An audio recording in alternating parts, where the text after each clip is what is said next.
Mike.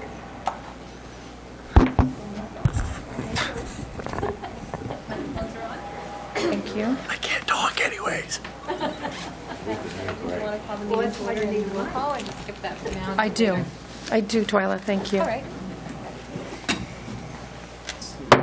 I'll call this workshop to order. Please rise for the Pledge of Allegiance. I pledge allegiance To the flag of the United States of America and to the republic for which it stands, one nation, under God, indivisible, with liberty and justice for all.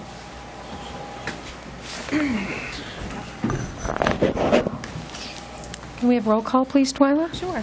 Councilor Garrison? Present. Councilor Lunt? Here. Councilor McTevier? Here. Councilor Bickford? Here. Councilor Ward? Here. Councilor Pesky? Here. Councilor Brunel? Here. Thank you.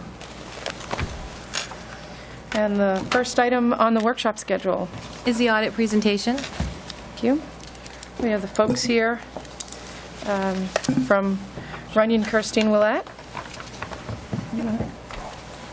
Go ahead. Good evening. The first thing I'd like to do before I get started is to give our thanks to Kathy Messmer over at the school and Jessica Malloy at the town. They do a really good job of putting all the information together. We're here the third week in July, which is really early, and they're always ready for us and have all the information. So I just wanted to say thank you before I really got into any of the financial information. We performed our audit in accordance with generally accepted auditing standards, government auditing standards, and OMB Circular A133. OMB Circular A133 is because the town and school receive more than $500,000 of federal money, so a special audit is required. And we tested 4 programs in relation to that this year. The town did receive an adverse opinion, as it has in the past, due to the water department being excluded from the financial statements. There was also one federal finding this year to do with the school department, federal grants, and it had to do with semi-annual certifications. I'll get into that in a little bit. There were no material weaknesses identified during our audit. As I go through these graphs, some of the graphs relate to the town, some will relate to the school. I'll try to kind of bounce back and forth. There are some members of the school board here as well, so I'm going to try to touch on both. I'll try to highlight which ones I'm talking about as I go through.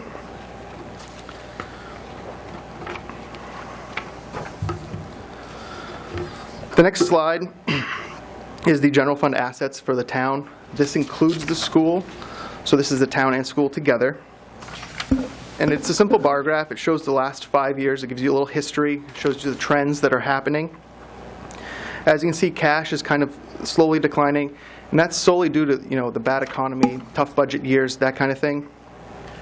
Accounts receivable, there's a big spike this year, and that has to do with the grant reimbursements from the trail grant and some EPS subsidy payments from the school being receivable at year end. So those checks were on their way, but they just hadn't arrived yet at year end, and that also attributed to your cash decrease in the current year.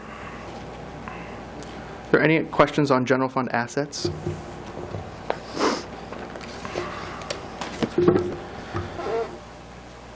The next slide is the general fund liabilities and deferred inflows of resources. Again, this is combined town and school. Generally, accounts payable and accrued payroll are due to the timing of events at year end. You don't get payments made at year end. There's some bills outstanding, payables increase, decrease, etc. Accrued payroll represents payroll earned prior to June 30th but paid after June 30th. So an employee works, but they don't get their paycheck till after June 30th. The only item I'd like to note on this slide is the other liabilities have slowly kind of increased over the last 5 years. You can kind of see that. Looks like a little step, like a set of steps on the right-hand side. And that's mostly due to cash held in other funds, or what they call interfund payables. And what that means is some of the smaller funds don't have cash or their own cash, like bank accounts, and those bank accounts are held in the general fund. So the general fund cash increased, but there's slowly been the liability that's associated with that also has increased those other liabilities.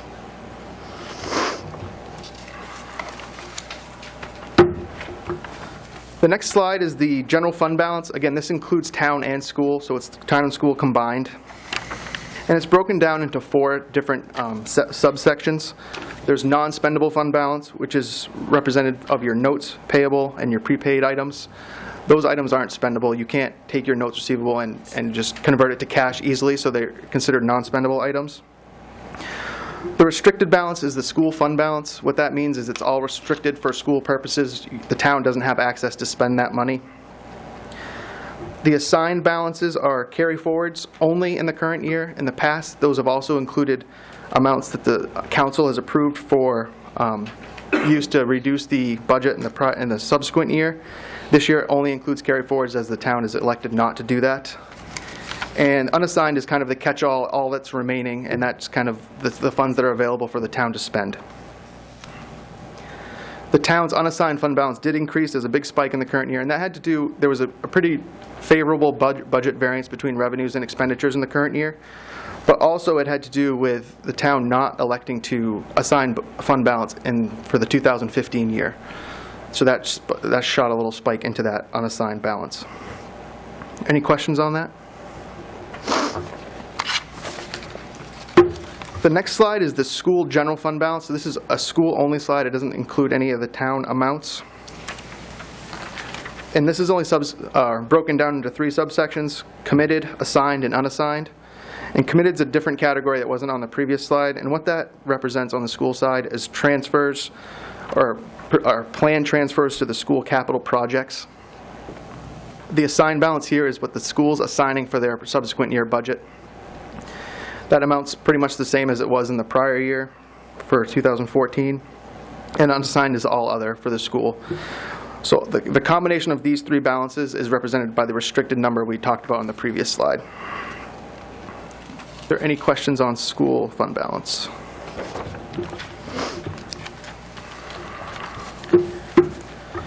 This next slide just shows the total fund balance, kind of giving you the history for the 5 years, showing total fund balance and unassigned fund balance. The total fund balance for the town represents about 14% of the budget, but the unassigned balance is about half of that. So you've got about 7%. We generally recommend, 8 to 10, 12% should be kept in your unassigned fund balance number. That's kind of, like your rainy day fund. If something bad happens at the town, you have some fund balance. Instead of having to go out and immediately borrow, like some short-term capital kind of stuff, you can take your unassigned fund balance and have some cushion there. So overall, the town's in pretty good shape. The next slide is the general fund revenues for the town. And what we do here is we show all the categories on the left, and then the budget on the leftmost, or I guess it's the middle column, the actual and the column after that, and then the variance between the 2. Positive variances here are good for the town. Negative would be bad for the town. And I just wanted to highlight a couple items. The taxes had a large favorable variance in the current year, and that was mostly due to excise taxes being higher than what was budgeted. And what that has to do, probably, most likely, is the economy's kind of coming back a little bit, and people are buying newer cars. The excise taxes are going up a little bit. The other item I'd like to point out is the intergovernmental revenues. And those were higher due to the Androscoggin River Trail project. Those were unbudgeted revenues that were coming in to pay for the expenditures for that project. Those were not budgeted by the town. And as you'll see here, there's a large increase, or a large variance here of about $1 million. But on the next slide, there's going to be a negative variance related to public works. So those 2 kind of offset each other. So it looks like there's a huge favorable variance here, but there's going to be an offset on the next slide. So the next slide shows the general fund expenditures. It's the same basic setup, budget, actual, variance. Again, positive variances being good, negative variances being bad. And the only large negative variance that you have is the public works. That all pretty much is the town engineer line, which is where those grant expenditures ended up. The other item I'd like to point out is the public safety expenditures were under budget, and that was mostly due to carry forwards for the fire department. And what happens is there's a capital reserve set up in that fund, or in that line, for capital expenditures at the fire department. And that gets carried forward year over year, depending on if you actually make capital purchases of like fire equipment, fire trucks, that kind of stuff. If it doesn't get spent in that year, it gets carried forward to the next year. And that's why it looks like there's a large variance there, but it's really just the carry forward of those revenues from year to year to year. Any question on that? The next slide I have is the school general fund revenues. And again, it's the same setup as the prior two slides. And the one thing I wanted to point out here was the state subsidy being quite a bit higher than what was budgeted. And what had happened there is the state had originally set their formula for state subsidy, and the school had done their budget based on that formula. After the school had had their budget approved, that formula changed, increasing the amount of revenue that would be received by the school. So that's why there was a large spike or a large variance there in that line. Any question on school revenues?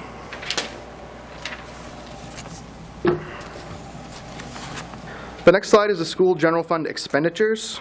And again, it's the same setup. And the only thing I wanted to point out here, most of the budget categories were pretty well in line. As you look, they all came in at or below budget. And this only occurred due to budgeted transfers of up to 5%, which were approved by the school board.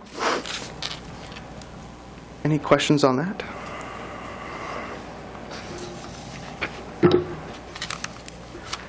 The next slide I have is the general fund revenues and expenditures. These are town and school combined. And what it's basically the prior slides shown in a pie chart form, just to kind of give you an idea of the breakdown between the different, where the different funds are coming in and where the different funds are going out.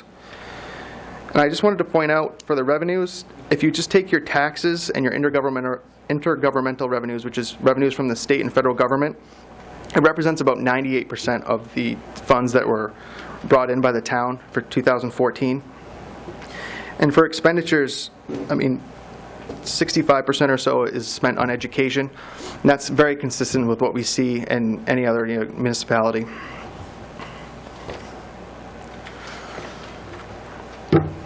The next slide I have is the 2014 revenues and 2014 expenditures. This is for the school general fund only, so this does not include any town information. And again, it's the same basic idea as the prior slide. On the left-hand side being the revenues, 99.5% or so of your revenues are either from the state or from property taxes, which are transferred to the school from the town. And on the expenditure side, what I wanted to point out is the debt service wedge, which varies based on the age of your schools. We generally see that being about 10%. If your schools are very new, if you have a lot of new schools, you've spent a lot of money on your capital for your schools, your debt wedge is going to get bigger, up to about 10 to 12%. If you have older schools or you haven't upgraded or updated your schools in a long time, that debt wedge will slowly get down, and it can even go down to 0 in some places, depending on how old the schools are. 6 or 7%, you guys are kind of average with what we generally see at a normal municipality.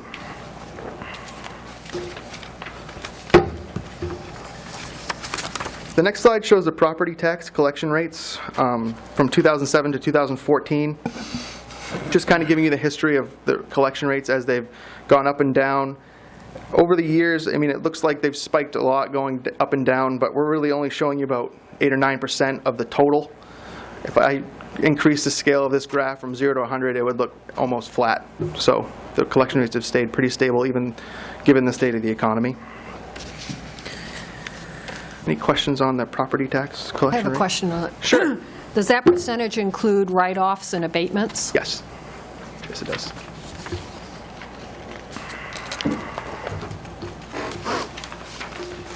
The last slide I have just shows the fund balances of some of the other significant governmental funds. The loan program fund, which is a revolving loan program set up with CDBG loans. That's the balance in that fund. The treatment plant is the sewer treatment plant. All other town includes, I believe, there's a DARE fund, a economic development fund, just a couple small funds there, and then all other school includes school lunch, school capital, and it's the school federal and other grants. Are there any questions on other governmental fund balances?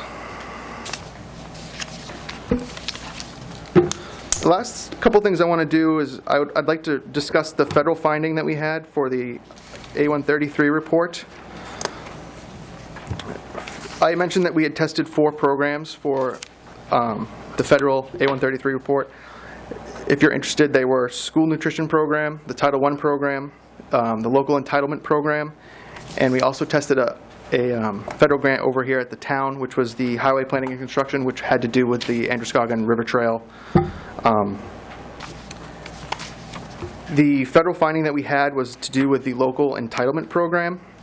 And what that had to do with an employee whose compensation is funded solely through federal means is required to, twice a year, fill out a piece of paper, sign it, saying, I am 100% funded through federal funds.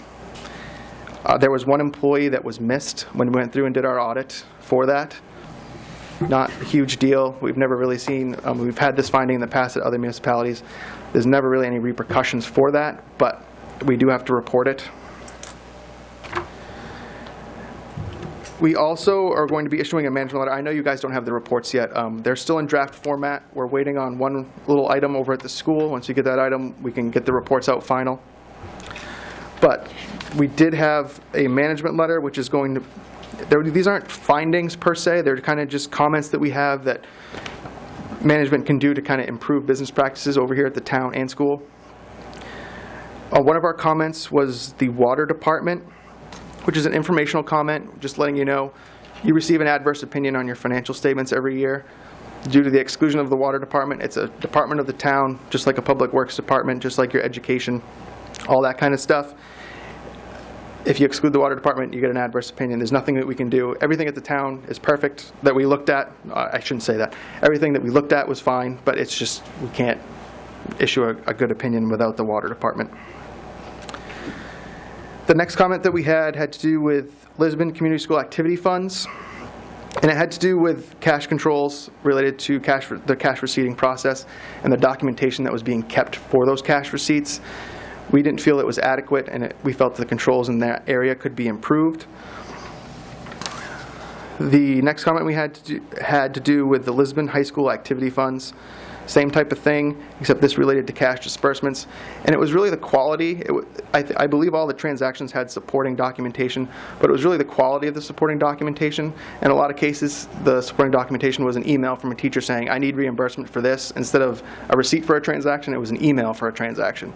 And we really want to see that supporting documentation, those receipts, instead of an email. The next comment we had to do with personnel files of the adult education employees. Adult education employees are non-union employees, and they're not paid by a contract, so supporting documentation for their wage rate is not maintained in their file. So when we go back and we're trying to tie out pay rates, there's not really anything we can tie back to. So we're just making a recommendation that a personnel action form of some type be kept in their file with their wage rate on it. Not a big deal. We have another management comment related to the teachers' semi-annual certifications. And the state of Maine changed up the process for the semi-annual certifications in the prior year. And what they're now requiring is, the school used to do them kind of before the process happened. The state's now requiring that the teachers have to fill it out after the fact. So right now the school's process is they work from September through December, and they fill out a semi-annual form in January. And then they work from January through June, and then they fill out the form when they come back from the summer in September. We feel this isn't a best practice, because if a teacher decides to retire in the summer, or they decide to take a new job over the summer and they disappear, the form might get missed or not signed. So we're just recommending that at the end of the year, maybe the last day of school, the teacher fill out the form instead of waiting till September. The last item we had, or the last comment, had to do with town payroll change forms, and it's the same kind of idea as the adult education comment, and it's just, maybe having a personnel action form in a file stating an employee's wage rate instead of having to go back to computer records and stuff like that. This kind of came about as the town was switching from weekly payroll to bi-weekly payroll, and there was some confusion and stuff like that. We just feel it would be better if there was a documented form in a file that had the employee's wage rate and any additional stipends or anything else that they were receiving.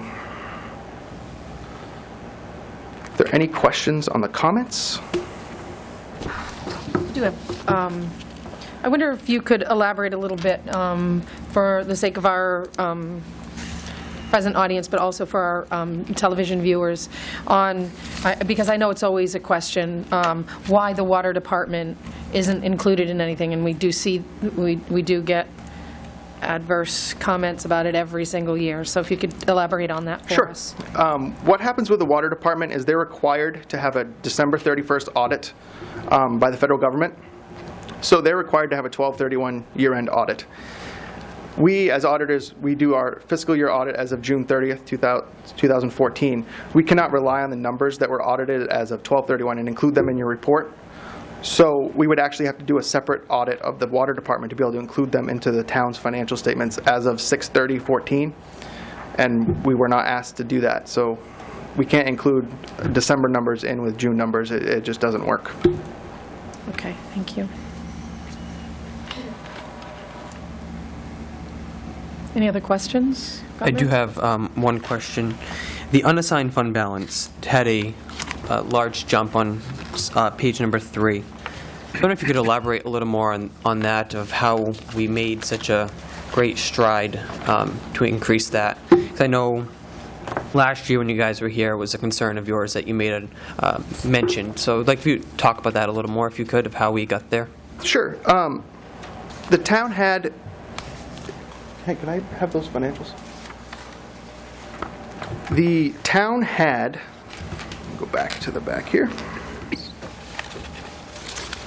an increase in overall fund balance of $400,000 in the current year. And that had to do with some of the budget variance we talked about in the other slides, positive revenue variances, positive carry forward balances, things like that. And the school had a net change in fund balance of $33,000. So we're talking $433,000, the fund balance increased in the current year.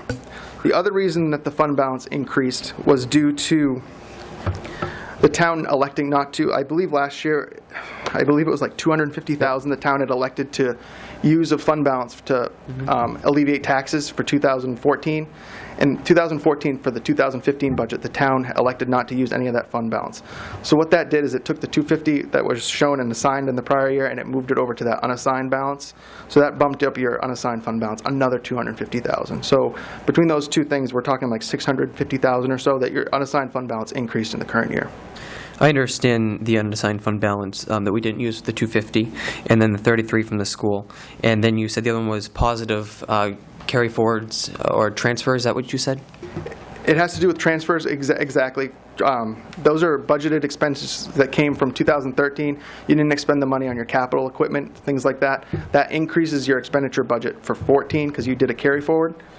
And if you didn't purchase the equipment again, it's just going right and hitting your fund balance. Okay, great.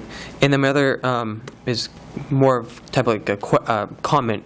Last year we received the 3 books that you guys prepared. Yes. Along with the management letter. Yes. And I know I spent a lot of time last year going through those to find questions I had or anything of that nature. And that was not given to us for this meeting. And I know you said they're being prepared. Is it normal to have a presentation from you guys without documentation? Well, it's a good question. We're here, I believe we were here last year in December. We're here in October, the very beginning of October. So we're here a couple months early. We're actually way ahead of where we were last year at this time. We do presentations with draft numbers. The numbers that we are presenting tonight, the numbers in the presentation, those numbers aren't really going to change. We feel very confident with that. But we are waiting on a report from the school. It's for their MEDMS, which is main electronic data management system. It's their MEDMS upload, and what that is the school takes their trial balance and uploads it directly to the state, where the state can manipulate and do different items with it. We're waiting on the school. They have done their upload, and they're waiting for the state to approve the upload and then give it to us. And what we do is we take that upload and we make sure it reconciles with the school's financial statements. We don't feel comfortable until that happens to release any of our reports. So the reports are done, they're finished, we're just kind of waiting on that one piece before we release the reports. Okay. Well, last year, and I know last year was last year, but I know I specifically had a question after you guys had left, and I went to the management and asked for an explanation on something. Sure. And they were told that they were going to have to pay $400 for an explanation, written explanation on something. So I just want to make sure that if there's something in here, when we get it, if I have a question, that's going to be okay to get answered without a fee. Yes, Okay. Thank you. just make sure. Thank you. Is there any other questions? Any others? All right, I think Counselor Pesky covered my question, too. I wanted to make sure that once we get the final documents, that we have the opportunity to field questions, because we will probably need to do that. We did issue these early. If anybody does have any questions, feel free to email Ryan, and you can get his email information off Jessica. We'll gladly answer any questions. I'm not sure what you're talking about with a $400 fee. I don't think RKO has ever done that, so I'm new to here. I'm the new partner on the job. Hank Fair, for those who don't know, replaced Kathy Tyson because she's retiring. Decides to ride off into the sunset, do a little bit less work, I guess. But I've never heard of us really charging $400 to answer a question for anybody like that. So if you guys do, once you get the finals in your hands, if you guys have any questions, feel free to email us. We'll gladly answer anything. Okay, just so you have the better understanding of anything. We'll do better next time to make sure the final reports, we thought they were going to be finalized before this happens, but we kind of had that hiccup with the MEDMS at the state. So, you know, we thought you were going to have these in your hand prior to this when we scheduled this meeting, and it just didn't happen. But like Ryan said, we really have to issue that report before anything. They all have to go out together. We can't issue these reports piecemeal. But if anybody does have questions once we get these reports out there, feel free to email us. We'll gladly answer anything you don't understand. You know, and I'm sure anything Jessica would know, because all the information that's in here, especially financial, comes from management. Auditors don't make up any numbers. We just audit the numbers. So if it's financial in nature, Jessica probably can handle your question. But if it's to deal with any sort of audit comments, you should feel free to ask us, and then we'll gladly answer your question. I appreciate you saying that, because I was told specifically if I wanted that question that I had to be answered, it was going to be a $400 fee for a written explanation. So I appreciate you. Yeah, it's just okay. And not that I don't believe you. I just don't. I've never done that, and I haven't really seen that at RKO much. So maybe you had some sort of crazy question that came up with something, but that's not really the case. So Thank you. feel free for questions for us. Thank you. Thank you. I'm going to suggest that once, for council, once we have the final documents in hand, that we consider having a workshop so that we can discuss it, and we'll invite you if you'd like to attend. Otherwise, we'll put together questions that we may have so that you can answer them as all at once instead of getting them piecemeal. And I'd suggest, like, next year when we schedule this, and this is to everybody, that I know you guys are out to bid, but say we are back, like, we'll schedule it after everybody gets final, so you could have something in hand, or if we know there's drafts, we'll make sure that everybody on the council gets a copy of those drafts prior to, so you have time to look through to ask you questions. I know no one wants to come up here and listen to an audit presentation blind without seeing the information first. Makes it really tough to follow along, makes it tough to ask any questions because you haven't seen the documentation. So, next time we'll make sure that those drafts get shared with you guys prior to us showing up. Thank you. I know we also have members of the Finance Committee here and members of the School Committee and School Department. So if there are any from those two groups who have any comments or questions about the report, I would invite you to. Okay. We got our explanation. Yeah, okay. All right. We're all set? Is council all set? Okay, we'll look forward to seeing those reports. Thank you.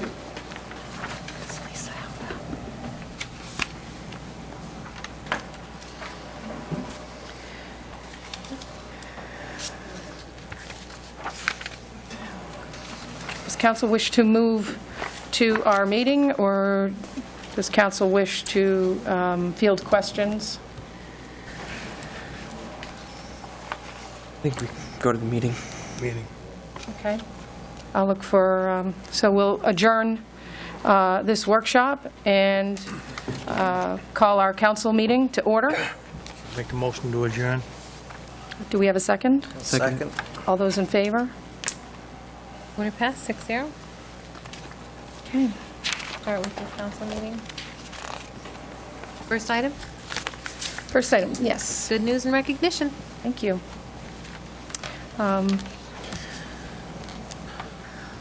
We have some good news coming our way from the wastewater treatment plant. Diane, did you want to present it, or do you want me to? No, you go ahead. Okay. We got a notice congratulating Michael Stewart from our wastewater treatment facility. He received a diploma for participation in a management candidate school. He went one day a month from October 2013 until September 2014, along with 15 other professionals in the field. And the program is designed to prepare mid-level drinking water and wastewater treatment plant personnel for career advancement in utility management. This is really valuable for the town as well as for Mr. Stewart's career, and it's something that'll benefit the town as well as Mr. Stewart. We really appreciate that he did the hard work of attending this program, and we congratulate him for the hard work and for his willingness to continue his education and make a stronger department for us. So happy graduation, Mike. I know he's not here tonight, but we appreciate it. Any other good news from counselors? I do have one. I just want to thank Chief Brooks and his team next door for the DARE football game. I was able to attend that. It was a very good game. It was interesting to see all the kids look at the Hummer and to really pay attention of what was going on. So great job, Chief Brooks and his team. And I also want to welcome Aroma Joe's. They have opened down on 196 next to Lisbon House Pizza. The coffee is good. I encourage everyone to swing by and grab a cup. Thank you. Do we have any other? Okay. We'll move on to the next item, please, Twyla. Is the public hearings.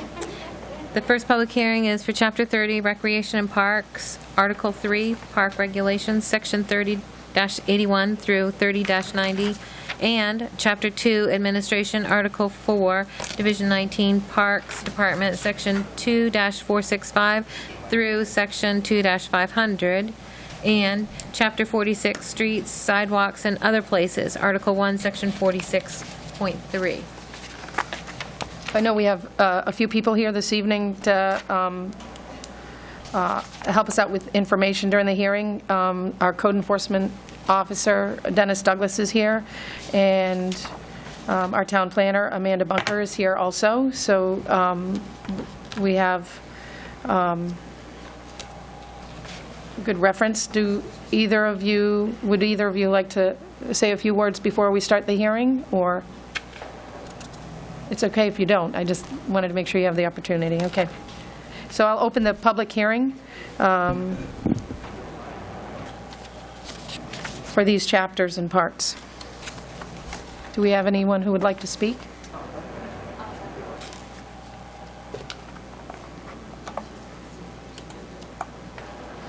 Good evening. I'm Don Fellows from this side of town. As I was going through the new Parks and Recreation ordinance, I believe in the last session there was some discussion on the first reading about taking the sign references out. I believe that was the intention. And in section 3088.5, it did not happen. And so what you have in front of you still has it in there. And I believe when you do move on it, that section ought to come out because it is currently in the sign ordinance, as you'll see on the first reading tonight. That's item parentheses I, which says no advertising any business or commercial enterprise. And that's, again, the section that we're going to, or you were going to put in the sign ordinance. Thank you. Thank you, Mr. Fellows.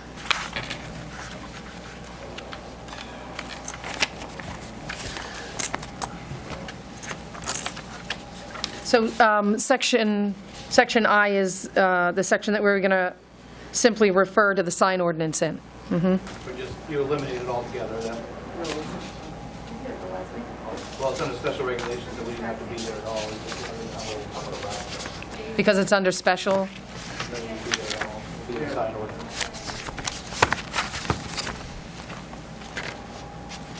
Okay, so the code enforcement officer recommends that we simply delete I rather than change it or make any, because it's under special regulations, so there's no need for it to be a special regulation. Does everyone concur? Yes. All right, we'll delete I.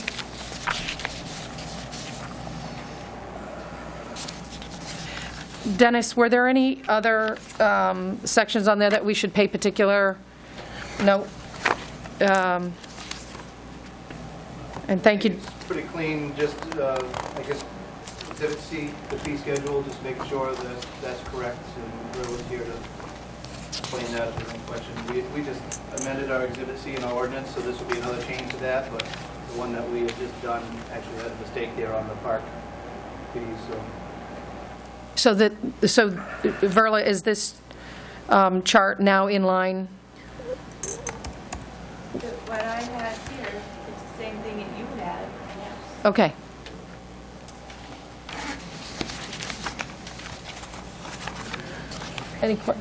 Does anyone have any questions about that? I don't-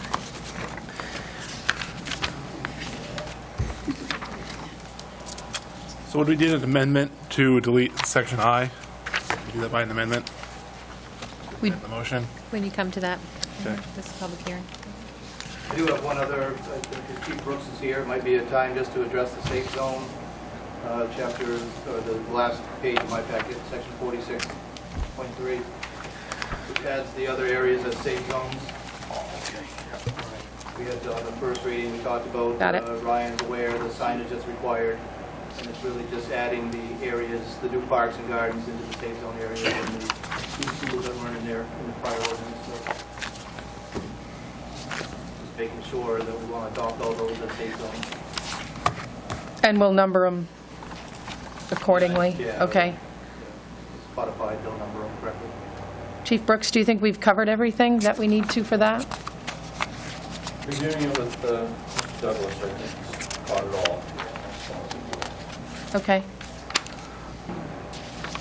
That has the new trail. Has a new trail system, picks up the middle school and high school properties.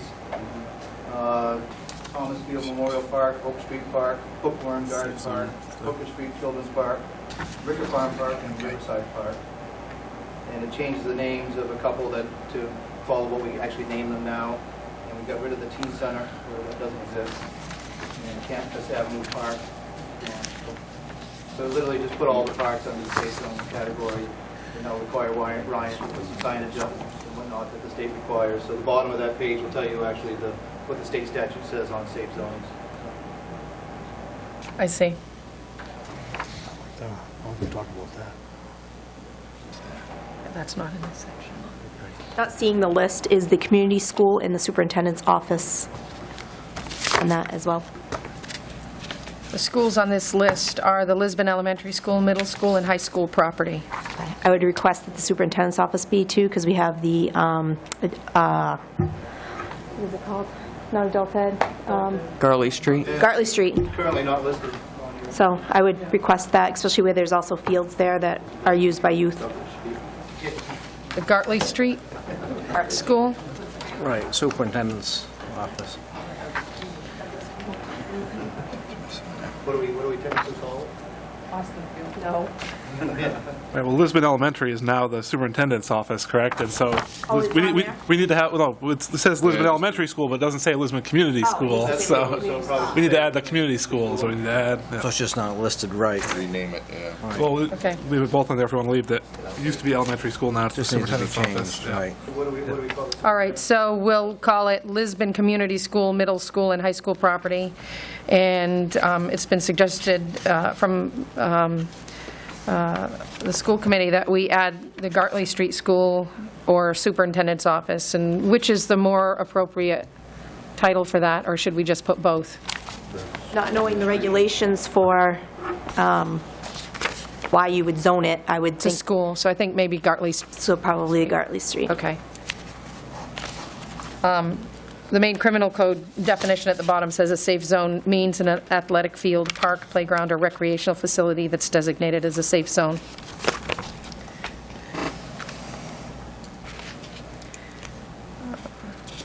Okay, so the two changes on that section are changing Lisbon Elementary to Lisbon Community School and adding the Gartley Street School.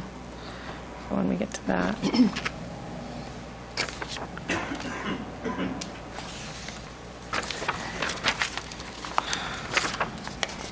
I just want to take a quick look at that.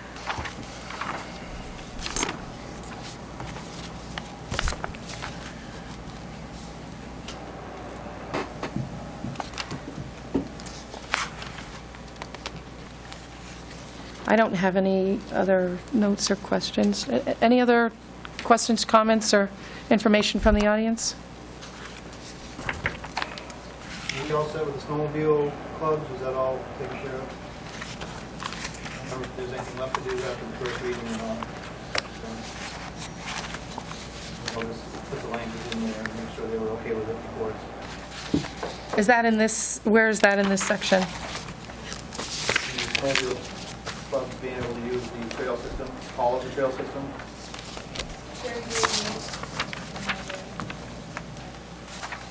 If I remember right, he spoke for both clubs and they were all for it, but I just didn't know if there was anything left we were supposed to do. No, and I think the part that they wanted to get across to everybody was they would deal with the trail weather permitted, because they can only do it in certain times, certain temperatures, so it's not going to be like after every single storm. Depends on the weather conditions and the conditions of the precipitation. So it's not like it's going to be done after every storm, and they spoke about that. And I don't see that as an issue. And there are two reasons for that. One is to increase the longevity of the trail itself by not having it damaged for winter clearance, and then also to keep it more natural. And, you know, it does snow. Yeah, and I think they were going to go down and look at the trail to see where they could turn around as well. That was an issue, but otherwise than that, there was nothing else we needed to do with the snowmobile club. They're all on board. Yeah, the lines here, did they start putting snowmobile signs up already? I think they did. I think I saw some when I went for a walk this week. But it says here, snowmobiles are permitted on the Lisbon Trail System on marked snowmobile trails only. So I think we're covered there. I think so, I just want Okay. to make sure if there was anything left for them. Well, I'm sure the snowmobile clubs will let us know if they have any questions, problems, or issues that come up along the way, so. All right, do we have any further discussion from the audience? Council? Okay. I'll close this public hearing. And we'll move on to the next item, please, Twyla. Would be audience participation for agenda items? All right. Larry?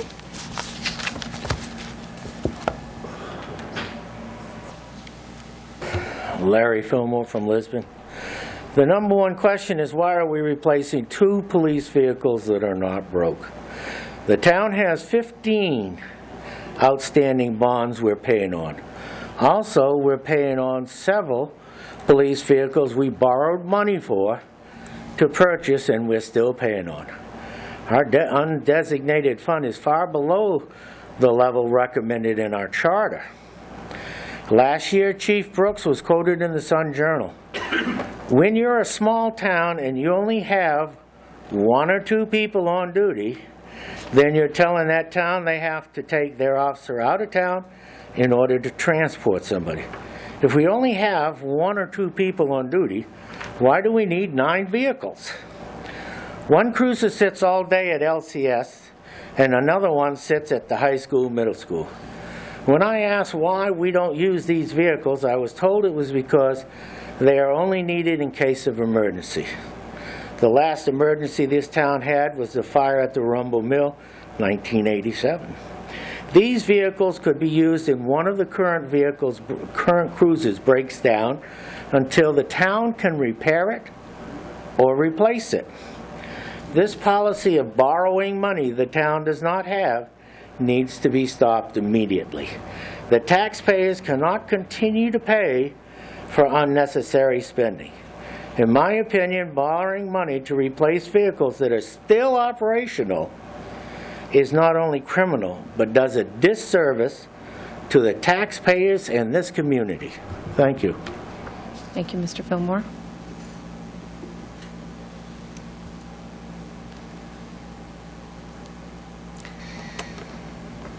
Do we have anyone else who'd like to speak? Okay, seeing no one, we'll move on to the next item, please. Audience participation response.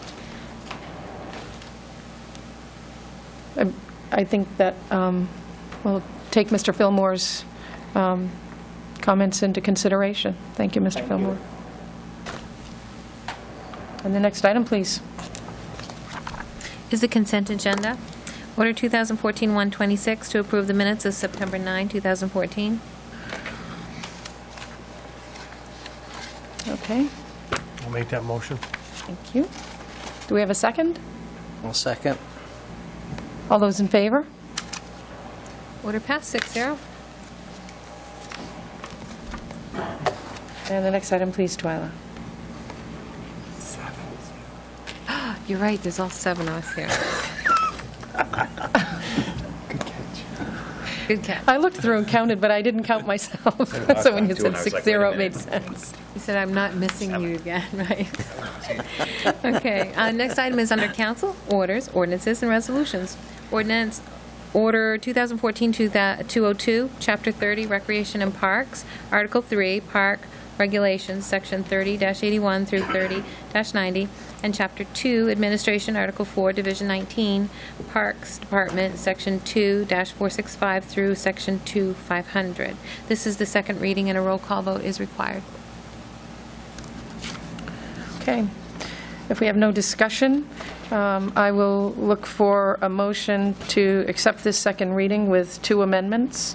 One to delete Part I in Section 30-88.5, and the other to, where did I put it? At Gartley Street. To add School. in Section 46.3, the safe zones for Lisbon Community School and Gartley Street School. I'll make that motion. Is there one more thing? There's 3 things. Is that all 3? Yeah, are they going to reword Lisbon Elementary School to Lisbon Community School? I guess I sort of combined that. I changed number 9 to Lisbon Community School. Yep. And Middle school, high school, and then add supers, and then add Gartley Street School at the bottom there. Who made that motion? Roger made that Roger. motion. Is there a second? Do we have a second? Second. Yeah. All right. We don't need a roll call, right? Yes, you do. We do? Okay, then let's do it. All right. Counselor Garrison? Yes. Counselor Bickford? Yes. Counselor Pesky? Yes. Counselor Ward? Yes. Counselor McKeevier? Yes. Counselor Brunel? Yes. Counselor Lunt? Yes. We have 7 yeas, 0 nays. Order passed. Thank you. And the next item, please. Which is an ordinance, an order 2014-203, Chapter 46, Streets, Sidewalks, and Other Places, Article 1 in General Section 46.3, a second reading, and a roll call vote is required. Okay. Chapter 46.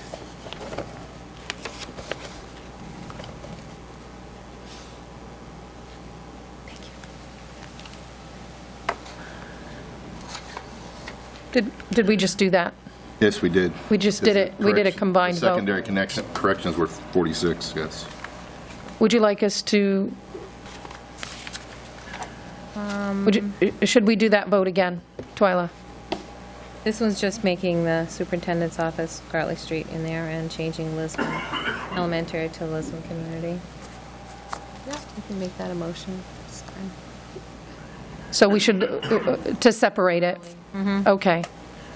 Is that, will that, we don't need to do the other one separately over again? Okay.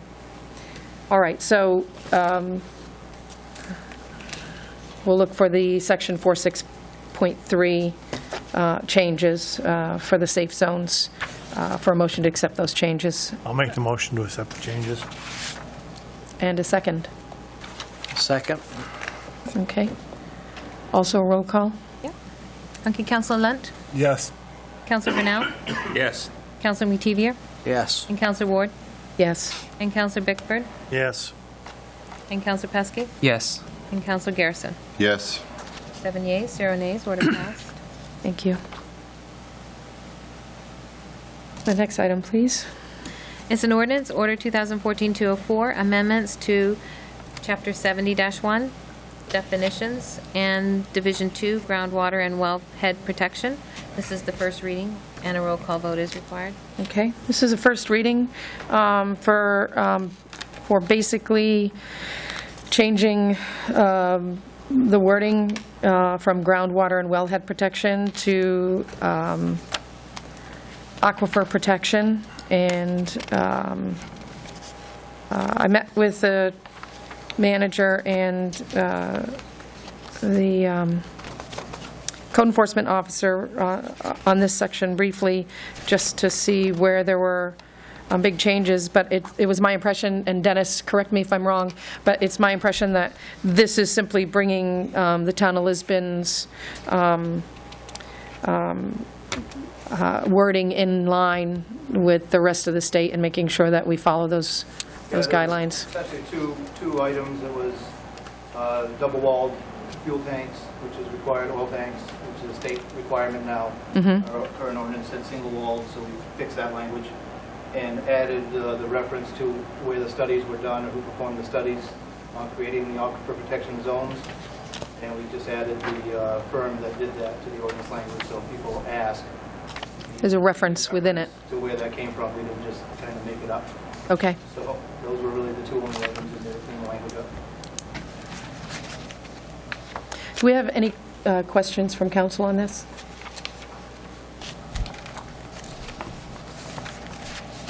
Okay.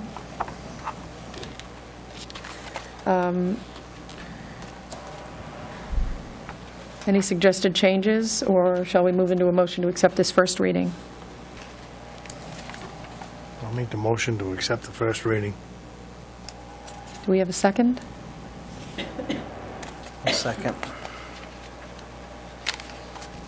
I just want to make sure I know it's quite a lot of information, but Dennis made sure that the changes were easy to find in there for us. Three of us sat through though. And 3 of the 7 of us sat through some meetings for it. Right. Okay. All right. This is a roll call vote. Okay. Counselor Ward? Yes. Counselor McTevier? Yes. Counselor Brunel? Yes. Counselor Lunt? Yes. Counselor Garrison? Yes. Counselor Bickford? Yes. And Counselor Pesky? Yes. We have 7 yeas, 0 nays, order passed. Thank you, Twyla. And the next item.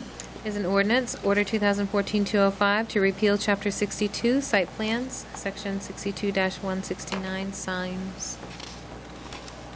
Okay, and again, this is an item that should be repealed.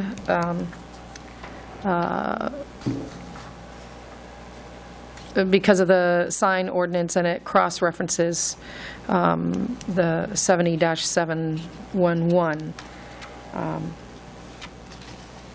Any questions or comments from council? Any? What we did there was just, what happens is we have language all throughout the ordinance spread in different areas, and sometimes they conflict with with each other. So with the adoption, or we're hoping to adopt a new sign ordinance, we took some of the areas out of the ordinance and got rid of it because we have it all in one spot.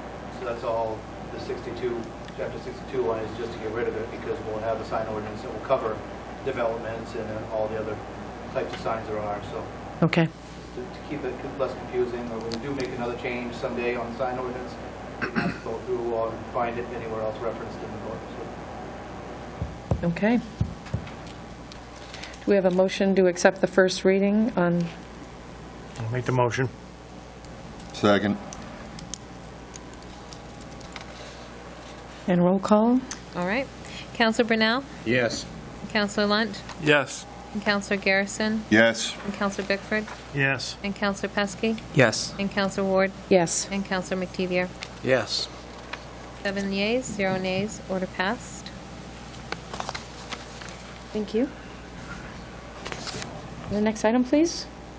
Is Order 2014-206, and amend Chapter 70 zoning ordinance, Division 5 signs. This first reading and a roll call vote is required. Okay. I think this is the section that we have quite a few folks here interested in.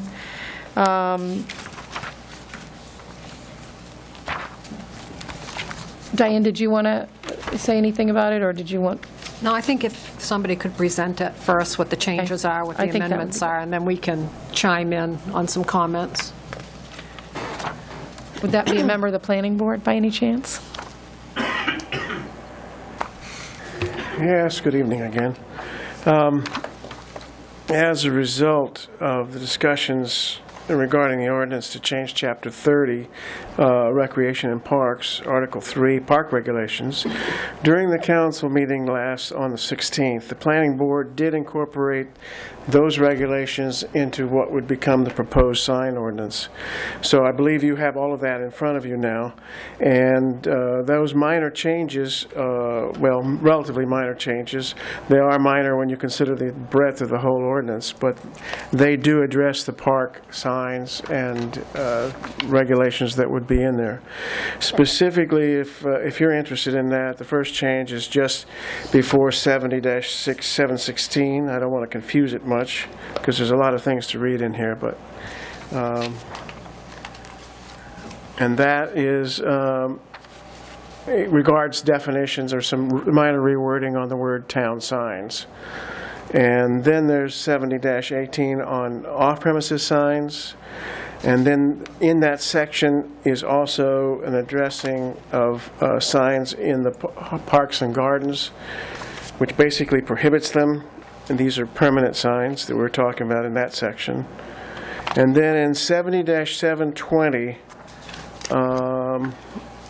which if I can find it here, it addresses, that's a section that addresses temporary signs, and in that section is a section on the parks and the regulations for providing signs or having signs in those areas.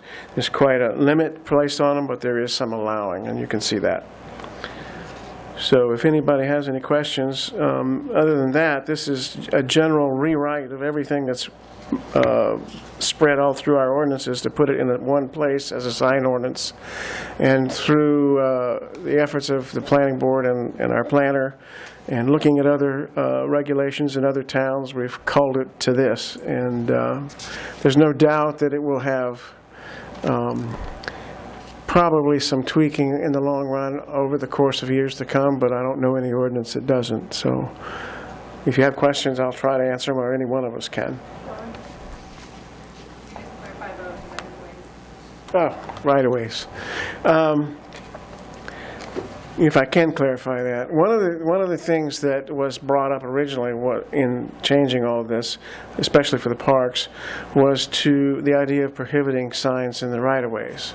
And after discussion with the state, and if you read the news article that Diane forwarded, I think it's something we want to just leave alone for the time being, especially since the word we got was the state couldn't figure out what the right answer was. So So even though this would prohibit some signs in parks, it cannot prohibit any signs that are in right-of-ways, just as you can't on private property. So that's the addressing I would do. Okay. Any questions from council for the planning board? No. Thank you, Mr. Fellows. I have one question. Temporary sign 20 feet high? That's a heck of a temporary sign. How did we come up with 20 feet? Okay, that's where I get the expert over here. Yeah. What page you on? It's on the size and dimensions, 70-720, first thing. No sign or any part shall exceed 20 feet in height. I'm thinking that's a pretty healthy temporary sign. Yep.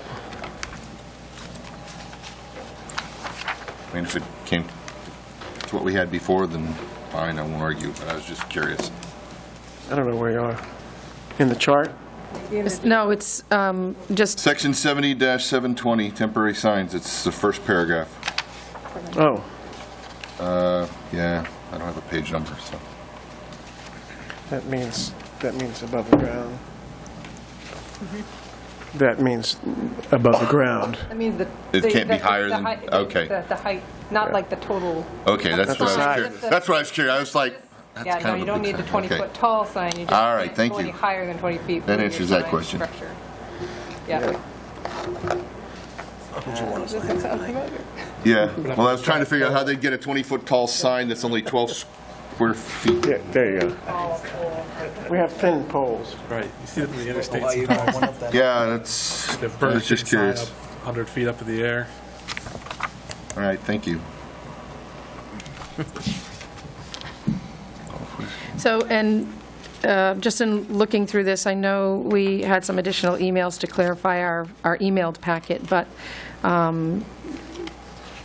the sections, I had asked Mr. Douglas which sections were completely new. It's most of them, 70-714, 70-715,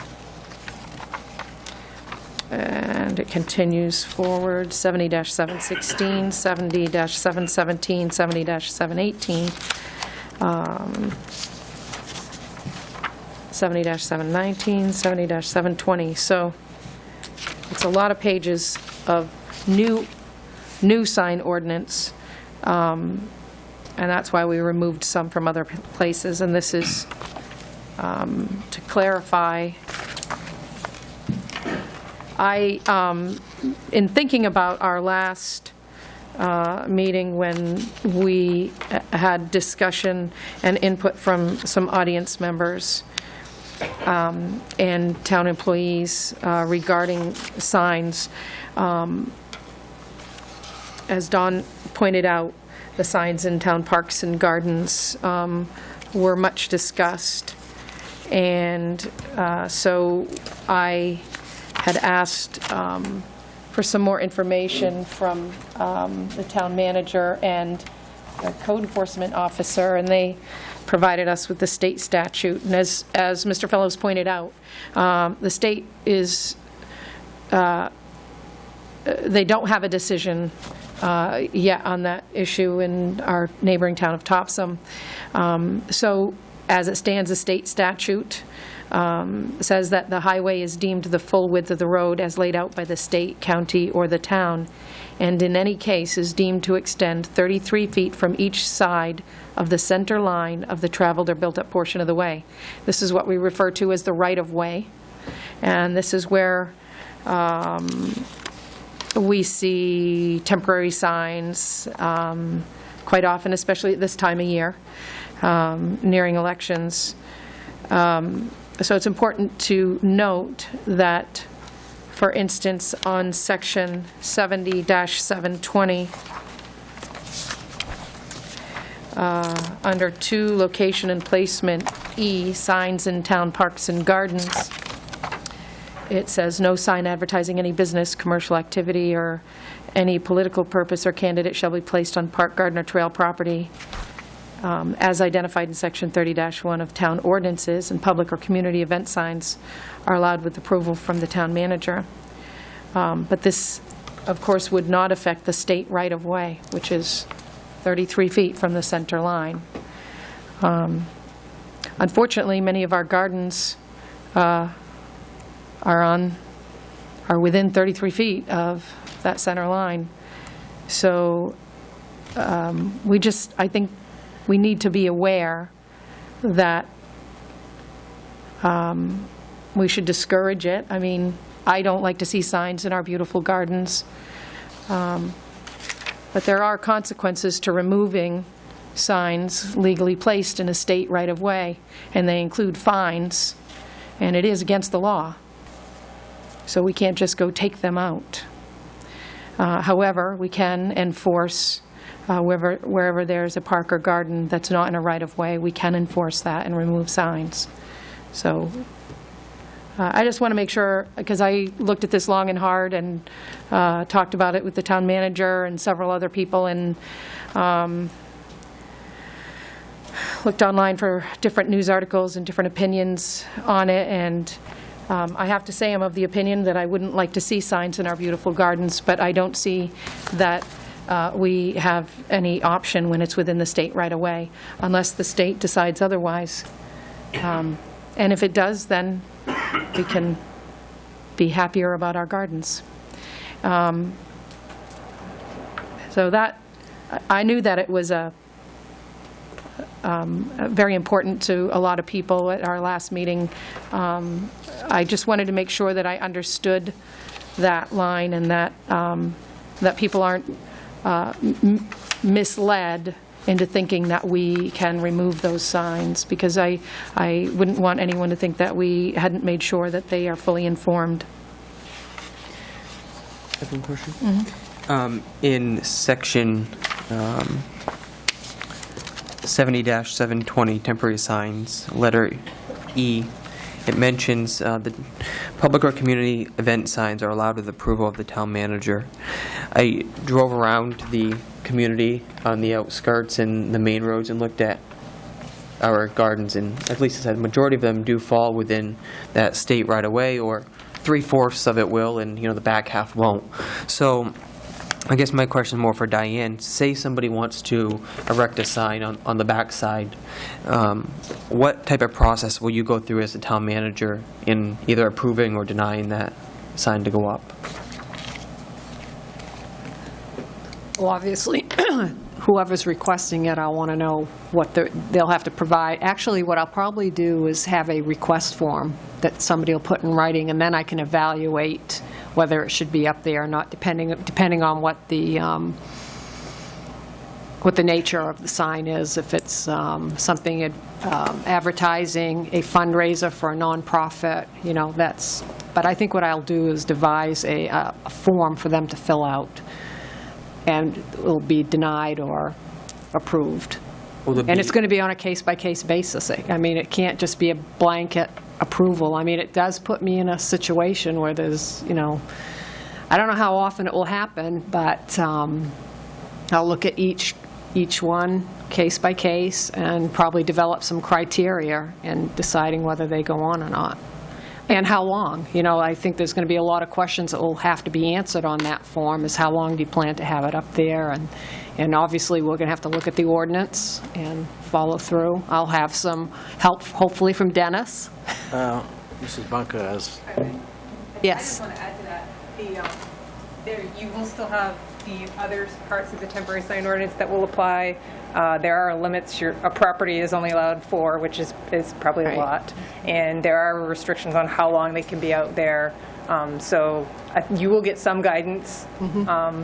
But, if there's a standard form that you're following, as long as that just echoes those same. Exactly. That's all, even if it's a nonprofit community, it still has to follow the ordinance, same regulations that all the other temporary signs have to. So there'll be some limits. Thank you, Amanda. I know in discussing this with you earlier this week, I do remember that you mentioned also that you would refer to whoever the department head in that area might be. For instance, if it's somebody who wants to put a sign at MTM Center, you might contact Mr. Stevens, or if it's a regular town garden, you might contact Verla Brooks. So I think that was important to me, that you would also confer with those folks and make sure that everything was in line with what needed to be done. Okay. One of the main factors behind this, from what I can see, is the Moxie Festival and putting signs up for that.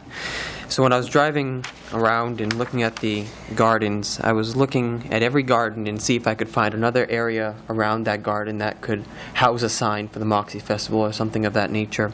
Because I think it is important that our volunteers, through the Green Thumb Gang or through Verla, whatever it may be, their work is shown during Moxie Festival. A lot of people come, and I'm afraid that if a Moxie sign is put in front of a town sign, it's going to really block the visibility to the hard work that goes into the gardens. And I only saw one area where it would be beneficial to have a sign in the area, and that was right across from the high school in the gazebo area.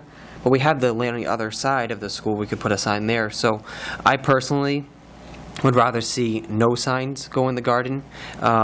So the work from our volunteers in Miss Brooks can be seen, but it is a touchy situation.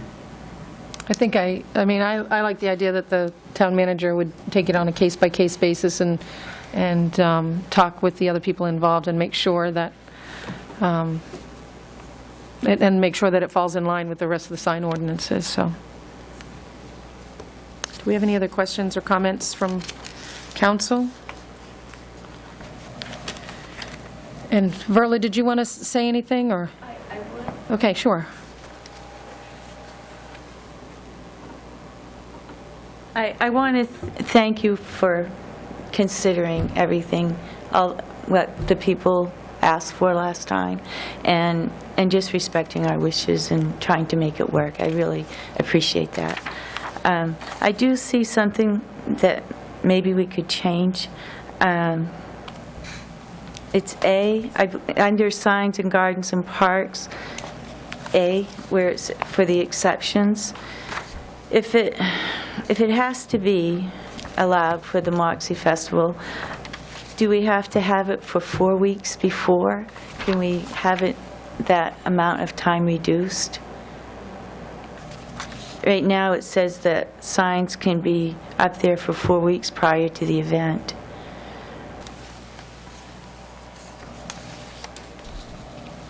That's a long time. I see what you're saying, especially when it comes to Moxie Festival, not so much getting people to come back for the Moxie Festival, but maybe have it there as a designator for the Moxie Festival. So for the week or two, the week prior and the week of the festival, maybe? Is that what you're proposing? Well, I don't like any of it, but if I have to accept any of it, I would rather have that than 4 weeks of it.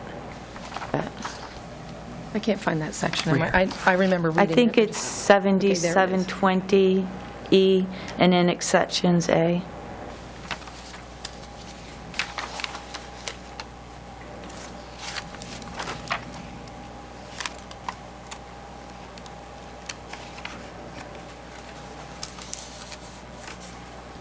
I think on the face of it, I like that idea, and I think a lot of us do. But I think I would rather talk with folks from the Moxie Committee and make them a part of that change, and make sure that everyone involved, since it's Moxie, then the Moxie Committee is involved, and to make sure that they have their input on it too.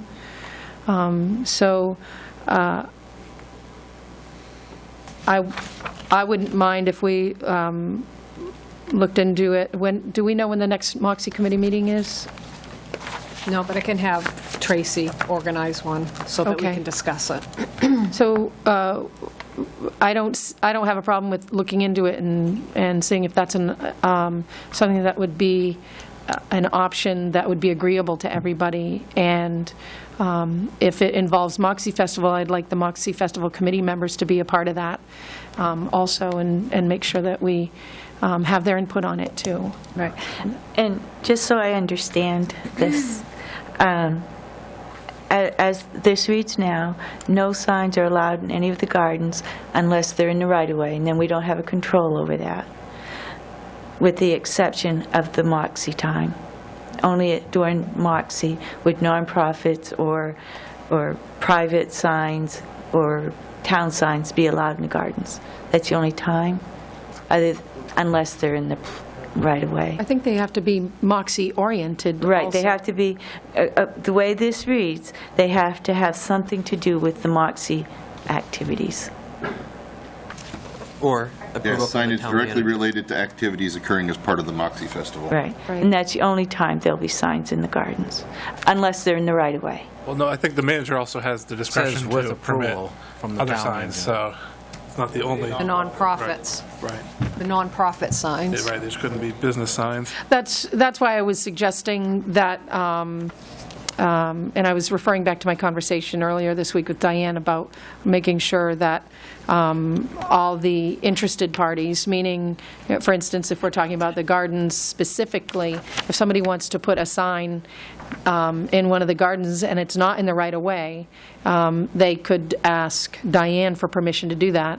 And the suggestion is that Diane would confer with you on that. Okay, thank you. Thank you, Verla. So on that section regarding Moxie, I think it's only fair to involve the Moxie Committee in making any changes or Yeah. defining anything there. So if you can have Tracy do that, I think that would be good for us.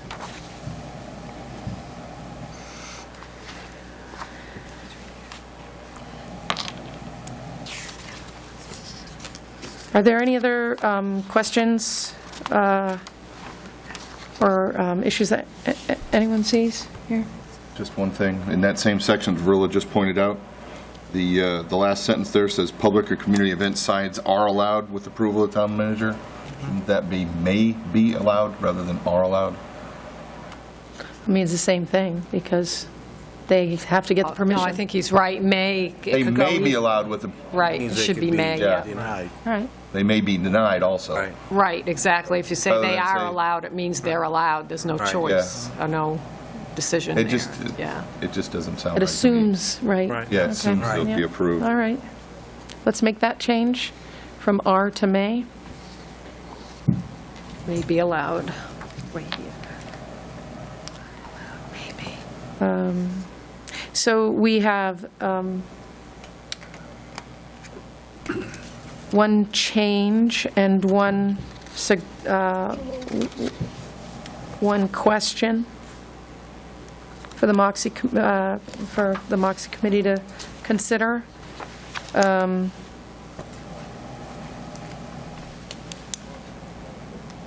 Twyla, how would we go about doing this motion? Would probably make a motion to approve it as presented with that one change, R to may, and then come back at your second reading after you talk to the Moxie Festival Committee and get your input. Okay. Then your second question, your second reading, would it be much of a material difference? Okay. Sorry. Okay.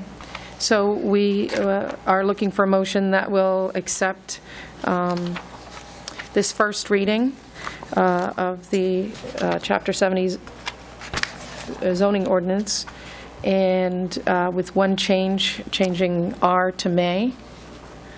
Do we have a motion to accept the changes? I'll make the motion. Is that the motion we need to accept changes? Okay. Yeah, the motion's to adopt this with the change. Adopt it with the changes. Okay, and do we have a second? Second. And is this a roll call? Yes. Yeah. We'll begin with Counselor Lunt Yes. and Counselor Brunel Yes. and Counselor McTevier Yes. and Counselor Ward Yes. and Counselor Pesky No. and Counselor Bickford Yes. and Counselor Garrison. Yes. We have 6 yeas and 1 nay. Order passed. Thank you, Twyla. And the next item, please. Order 2014-207 to repeal Chapter 91 and add reference to zoning ordinance Division 5 signs. Okay, so this is a page that's all entirely crossed out from Chapter 91. Yes. Chapter 91-35 on signs and 91-36 on permits. changing Section 9135 to signs and referring to Chapter 70, which we just discussed. Do we need discussion? Okay. Do we have a, Motion to accept. do we have a second? I'll second it. Thank you. And we'll go ahead with the roll call vote, Twyla. Counselor Garrison? Yes. Counselor Bickford? Yes. Counselor Pesky? Yes. Counselor Ward? Yes. Counselor McTevier? Yes. Counselor Brunel? Yes. Counselor Lunt? Yes. 7 yeas, 0 nays, order passed. Thank you. I'd like to point out that throughout these zoning and sign ordinances, a lot of people did a lot of work on these, and we really appreciate it, from the planning board to the code enforcement officer and our town planner and many other people, and we appreciate all the hard work that went into it. So thank you for doing that. And the next item, please. Order 2014-208, authorization to apply for Friends of Libraries grant. Okay. There was a memo in your packet regarding this. The Lisbon Library is requesting permission to submit a grant through the Friends of the Maine Libraries in the amount of $703 to help with 2 new library services outreach programs that will begin October 1st. The first one is to bring back the home book delivery service for the senior citizens and residents that have medical issues that prevent them from visiting the library, so our staff would go into the homes with those books. And the other outreach would be the library preschool storytime program to local daycare centers. And the $703 does not require any local match. So the recommendation is to authorize the library director to submit a grant application through the Friends of Maine Libraries in the amount of $703 for the purchase of tote bags, paperback children's books, coloring pages, and mileage reimbursement to do those services that I just explained. Okay, do we have any questions from council? I had the opportunity to talk with Diane about our library director, Diane Netto, about this, and she was very excited to be able to do this again and be able to offer it to, there are some people who really do take advantage of it, and it really helps improve the lives of people in Lisbon, so I'm glad that we're able to do this. Do we have a motion to accept, I'm sorry, a motion to authorize the library director to submit the grant application? I'll make the motion. I'll second it. I'll second that. Okay, and we can ask for a show of hands. Twyla? Yes? All those in favor? Order passed, 7-0. The next item, please. Order 2014-209, cruiser bids. All right. Chief Brooks, do you want to?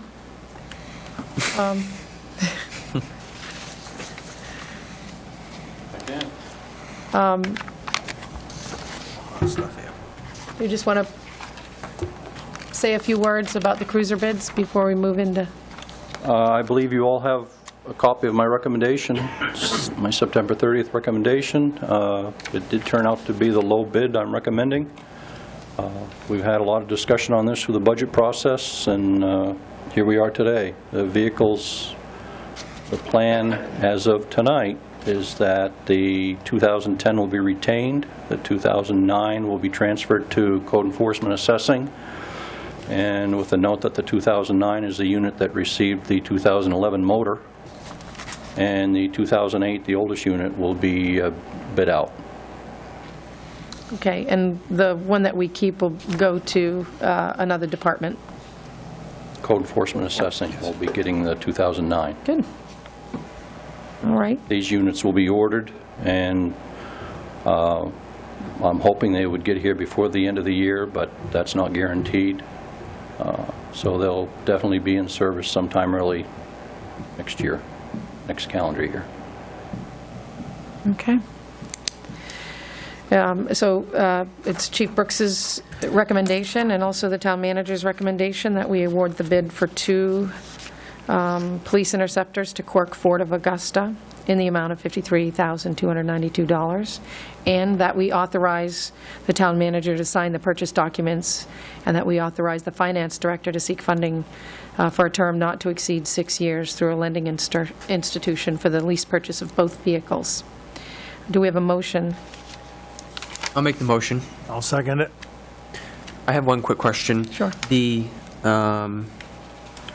2008 that will be sold, you're going to bid it, is that going to be through a company, or are you going to do it in-house and just advertise it? I believe we're going to do it right local here. We'll do it ourselves. Perfect. Through the town manager's office. Thank you. Can I say something? Yes. I just want to remind everybody that I looked cruises over very well, me and another inspection mechanic. The 2008 had the most oil leaks. The 2009 with the new motor, I recommended, along with the chief, to go to code enforcement. And I couldn't find much wrong with the 2010, but it wasn't long afterwards that the gas tank took a leak. So this is what we're getting into, and I know where you're going. It's you know, there are hidden where you can't see. And I know that the 2009, I believe, had new rear suspension parts put on right after we put the motor in. So it's, they look like they're real good cars on the outside, but except for the 2009, which I like Dennis, so I really paid attention to that one. I understand your situation. We haven't sent him, we'll send him the bill next year on that car. Okay. Is that the last of the Crown Vics, or? No, we're keeping the 10. Okay. We're keeping the 10. And like Councilor Bickford just said, we just had to put in gas tank in the 10 because it sprung a leak. So anyway, the plan was to keep the 10 after the 3-car inspection as it worked out. We believe That's going to code enforcement, you're not keeping No, on? no, the 9's going to 9, okay, I'm sorry. code enforcement. Yeah. 8's bidding out, 9's code enforcement. Got it, yeah. 9 has the 11 motor. Right. That was installed in 13, and we're keeping the 10. And the 15s we hope to get in calendar year 16. There'll be a test on that later. Gotcha. The proceeds from the 08 will go to... Glad you brought that up.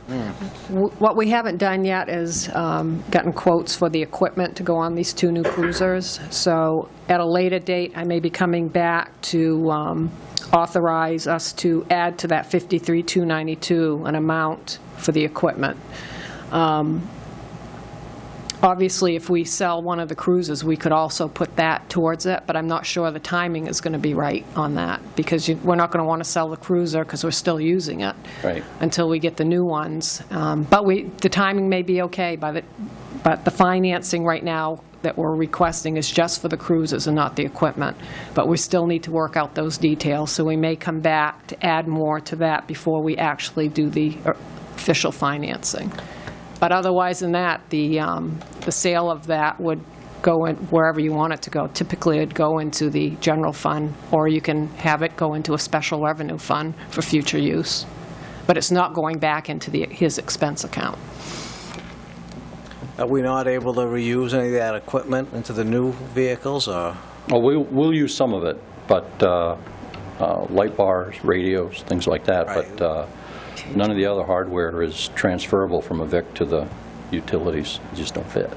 Right. Okay. That's a nightmare. We went through the exact same thing last year and in 2013. So if you're financing it over 6 years, do you expect to have it last for 6 years? Since I know we're 2009. I don't know what the financing plan is. It says not to exceed 6 years. I just want to make sure. Not to exceed, we don't know what... I just want to make sure we're not paying 6 years on a vehicle that we trade in after 5 years and we're still paying for it. We don't know.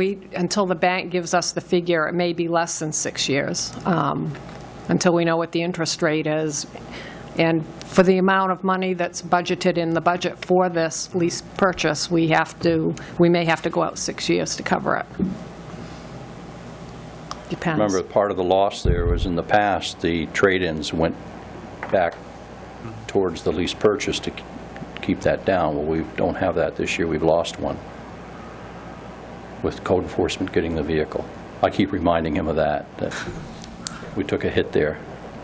But anyway, it's just tighter this year, so the numbers have to be looked at with, I don't think through the budget process that was actually thought about, because we came up with a set figure on what we anticipated the lease purchase payment would be for 2 cars, not thinking about losing the trade allotment to offset some of that. We'll get it figured out. With the 2 new cars, will that keep us within the It's on the car same program? plan.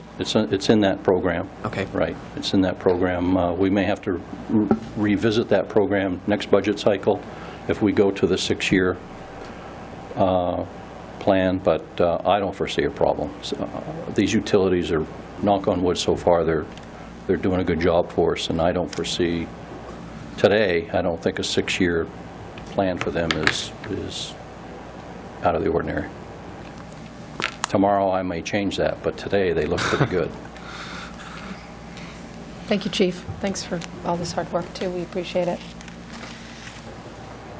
We have a motion on the floor that has been seconded. Any further comment or questions from council? All right. All those in favor? Pass, 7-0. And next item, please. Order 2014-210, fraud policy. Okay. Diane, did you have a few words? I just want to say that we did meet with the Finance Committee, and they have reviewed this policy. They did make some recommendations, and we listened to those and made the corrections. The intent of this policy is to let the residents of the town of Lisbon know that we will not tolerate fraud in any form. And what this policy is going to do is going to educate the employees on recognizing what fraud is, the definition of fraud, and how they can report suspected fraud, and what the avenue is to do that, and also to, it's going to deter fraud and corruption, and what the corrective action will be should we ever find fraud within our ranks. I think it's an important policy that we should have in place so that there's no question, and I think it's really important for the definition for people to understand what fraud is, because I suspect it's not just stealing money, it can be a lot of different things. So I think it's good to have in place, and I think our auditors are really going to like it. But it also provides an avenue for people to contact me, the council, the town attorney, the supervisor, or an anonymous fraud corruption hotline, which happens to be my phone number. But they can be anonymous, and we will investigate any case, and there's zero tolerance for fraud. And I think if you pick up the papers on a daily basis, you see fraud going on everywhere, and we need to have a policy so that if something should happen here, heaven forbid nothing does, we'll be able to take the proper steps to come to a conclusion with corrective action.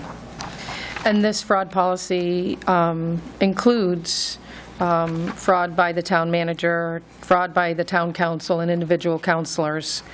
I know that I had a couple people ask me about that, and it is the duty of all of us as town employees, but also councilors as representatives of the folks in town of Lisbon, to be on the lookout for fraud and corruption. We see it in the news all the time. Nobody is immune to it. So it's up to us as individuals and to police each other and ourselves. And if and nobody's immune to any questions. So I think we all take that seriously, and I haven't had a chance to speak with all the councilors individually, but I have run it by a couple, and I have had the feeling that it's a very strong feeling that it is our individual responsibilities, so. I don't see any places that need change. The only question I had was on the section on deterring fraud and corruption, where it says town employees will receive fraud and corruption awareness training. And I just wondered what that entails exactly. What we're going to do is go over this policy annually and when we have new hires. And what we're going to do is we're going to discuss the reporting of fraud, we're going to discuss the definition, we're going to discuss corrective action should that ever take place. But it's really going to be a thorough review of this policy. Okay, great. I think it's also important for the public to know that this is not just another policy that the council votes on and it sits on the shelf. There's actually a form that every employee is going to have to sign after they read it and acknowledge it. So I just want to make sure everybody knows that as well.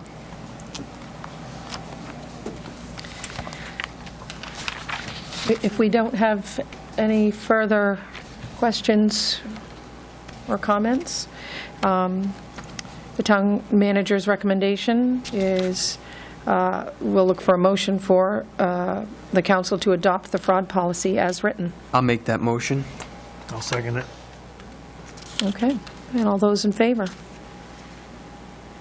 7-0. Order passed. Thank you. Next item, Twyla? Order 2014-211, personal property tax write-offs. I just want to state right now that I'm doing a thorough review of the delinquent personal property taxes that are on file.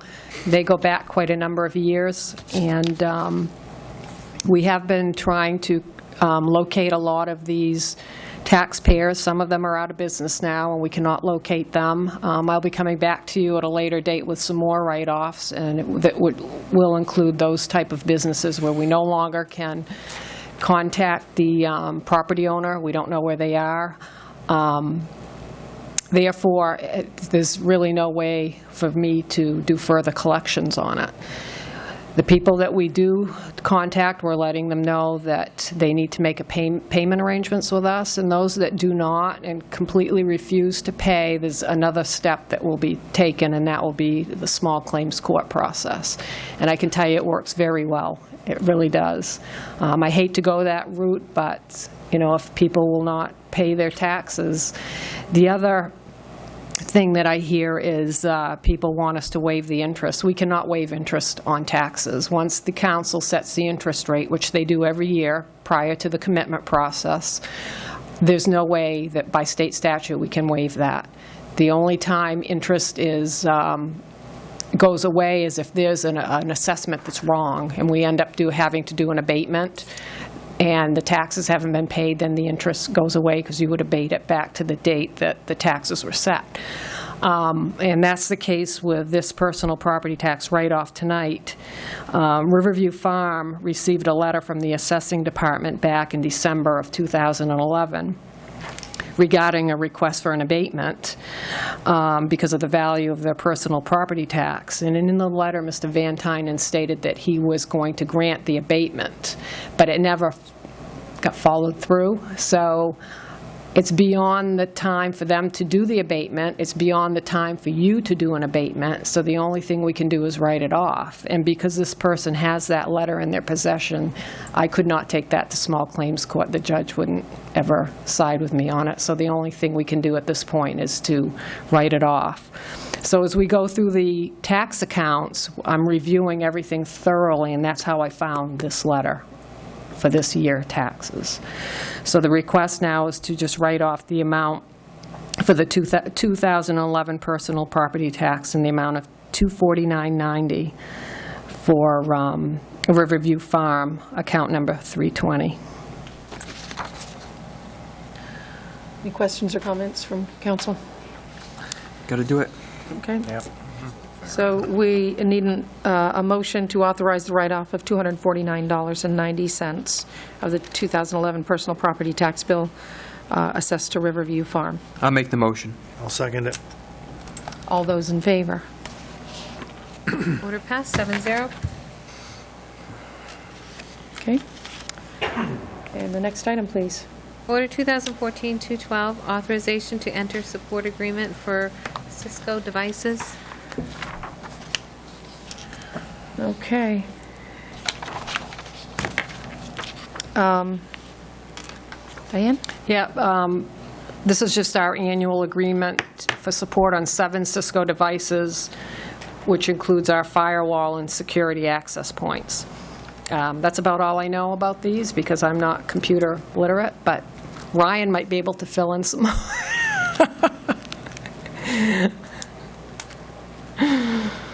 These are the devices that are at all the remote town buildings that provide the network to be able to connect back here to the town office to get access to the server, the Trio software and whatnot.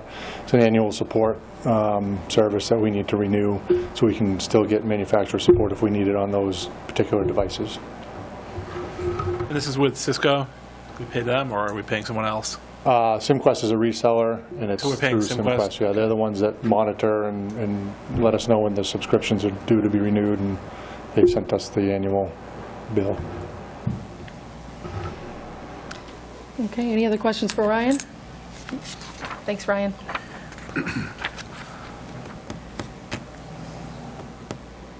I think it's pretty straightforward. We just need to authorize the town manager to renew and sign the renewal support agreement for the Cisco devices. I'll make the motion for $788. Do we have a second? I'll second. All those in favor? Order passed, 7-0. Right, Greg? You're on the Yeah, 7? go ahead. Yeah. Okay. Okay, and the next item, please. Order 2014-213, utility operations proposal. Okay, this is a proposal that we had talked with Eaton Peabody about, and I say we in the grand sense, but the Utilities Committee has worked hard on this, and Eaton Peabody submitted a proposal. Diane, do you have more description for us? Just that the Utilities Committee met again to discuss this with Eaton and Peabody, and the latest proposal is, takes into consideration all that was discussed that night. The Water Commissioners have voted on this, and they have authorized Mr. Bauer to sign this. So they're just waiting for authorization for me to sign it, then we'll both do it and get it to Eaton and Peabody, and they can begin the study.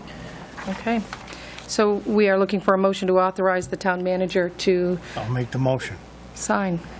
I'll second it in the maximum amount of $4,000 on the town side. Okay. We have a motion and a second. All those in favor? Any opposed? We're missing a vote. An abstention. Correct. Okay, thank you. Okay. So order passed, 601. Abstain, Counselor Brunel.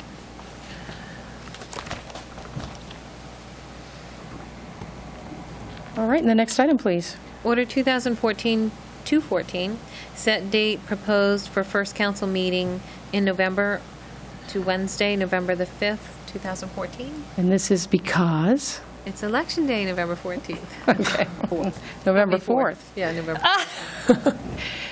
So we're moving it to November 5th, which is a Wednesday, instead of the following Tuesday, because the following Tuesday is a holiday.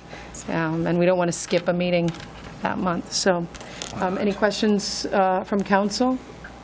I know, Wednesday's probably not a good night for you, Craig.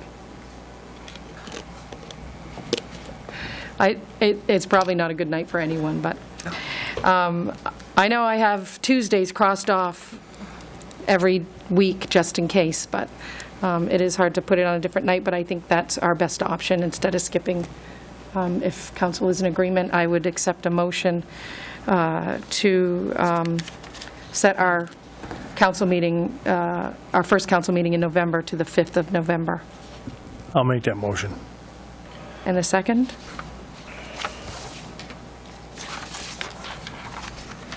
I'll second it. Thank you. All right, all those in favor? And opposed? Okay. Thank you, Twyla. Order passed, 6-1. Counselor Garrison opposed. Okay, and the next item, please. Order 2014-215, schedule the proposed meet the candidates' night on Tuesday, October 21. You want to briefly just tell folks what that is? On October 21, should the council agree, the candidates for the office of town council will be present here in this room to answer a series of questions, which shouldn't take too long, so we can get acquainted with each of the councilors that are running for office, each of the proposed councilors for office. Okay, and this would entail scheduling prior to a council meeting we have that same evening? And schedule it just ahead of it, yeah. Okay. Does it take about a half an hour? Just about. Don't remember your first one? You've been there. I do remember it. I just didn't remember when it was. Does that date work for all three candidates? Do you know? Do not know. I would say it would be best to confer with all three candidates, but I think that we could tentatively set that date. Okay, set it as a tentative date and contact everybody, make sure they're available. And so do we have a motion to accept that date unless it doesn't turn out to work for all the candidates? I'll make the motion. Okay. And a second? I'll second that. All those in favor? We're passed. Oh, any opposed? So 7-0. 7-0. Just making sure I'm awake. No. All right, Twyla, our next Order item. 2014-215A, fuel bids. Okay, Diane? We added this to the agenda late this afternoon because we had fuel bid opening at 2 p.m. We had two companies submit bids. One was CN Brown and the other one was Down East Energy. What I'd like to do tonight is have you reject the bids and authorize me to rebid all fuels and enter into contracts for the best pricing. The reason I want to do that is for two reasons. Number one, we didn't include gas in the bid, and CN Brown does have gas. They do sell gas. Down East Energy doesn't, but I think it would be a good, it would behoove us to put out a bid for the gasoline and also send a set of bid specs to our current provider of gasoline. The other is, after 2 o'clock this afternoon, I was watching the futures, and they went down quite a bit. So the market is continuing to go down. I don't know if anybody's noticed that. It's below $88 a barrel, or a little over 88. So what I want to do, these prices are good until tomorrow at 3 o'clock. I have until 3 p.m. to sign, at least with Down East Energy. I'm not sure with CN Brown, but I think that in the morning I can tell if we can get better rates than this, so I'd like the opportunity to do that. And if I think I can't, then I can still go with the one here, which would end up being CN Brown, because even when you take in the 2% local bid preference, Down East Energy is still higher, even with the 2%. Unless you want to go locally, but I did the math out so you could see how much more, especially on the diesel, the difference between CN Brown and Down East Energy. It's over $10,000. So that's significant. And but I think we can do better in the pricing because of what happened later on this afternoon. So, but because we put it out to bid, you have to either accept it or reject it. And typically what happens, what I've done in the past on fuel bids, is I've gotten blanket approval from council or selectmen to do it, because you only have like a 24-hour turnaround time from the time they present the bid, because they can only lock in that amount for a certain period of time. So it's never convenient to wait for council approval to award a bid. It will never happen. But we did it this way because we thought we could do it tonight, and I expected to do it tonight, but when I saw the market this afternoon, I think we should hold off a little bit longer. This is unusual what's happening right now with the fuels. You also want to tie in gasoline to this bid, or is it a separate bid? No, I'm going to tie it in to this bid. I'll redo it, but I'll add gasoline to it as well, and we'll contact our current supplier as well to provide a bid. Well, are they bidding individually, or are you locking out Down East Energy if they don't provide That's my, gas? yeah. I mean, if you require them to do gas and they can't do that, you're saying, don't bother bidding, because we can't accept you. So What I'll do the gas, I'll include it, but it'll be a separate option. that, you know. But it's like CN Brown wouldn't quote on the propane, yeah. so I asked Down East Energy if they would still honor the propane, and they said they would, so it's kind of, it's But kind have of to a take each item package deal, separately. but some of them you can treat separately, because if they're not going to provide a bid for certain ones, then they're not going to get that bid. right. So, Okay, so we're looking for a motion to reject the bids in front of us and to authorize the town manager to rebid all the fuels, including gasoline, and to enter into contracts for the best pricing she can find. Do we have a motion? I'll make that motion. I'll second it. All those in favor? Want to pass 7-0? The next item, Twyla? Under other business, hiring decision, no discussion. Hiring discussion. Okay. I was asked, before we did any more hiring for our Public Works, we have a couple of positions that's opened. Councilor Bickford asked me to put this on the agenda tonight so that we could have a discussion about it. And Councilor Pesky also asked some specific information that Ryan has provided, and maybe that's where we should start, to do the, give an overview of what our departments look like right now compared to where they were a few years ago, as far as staffing levels for the Public Works, the transfer station, and the sewer department.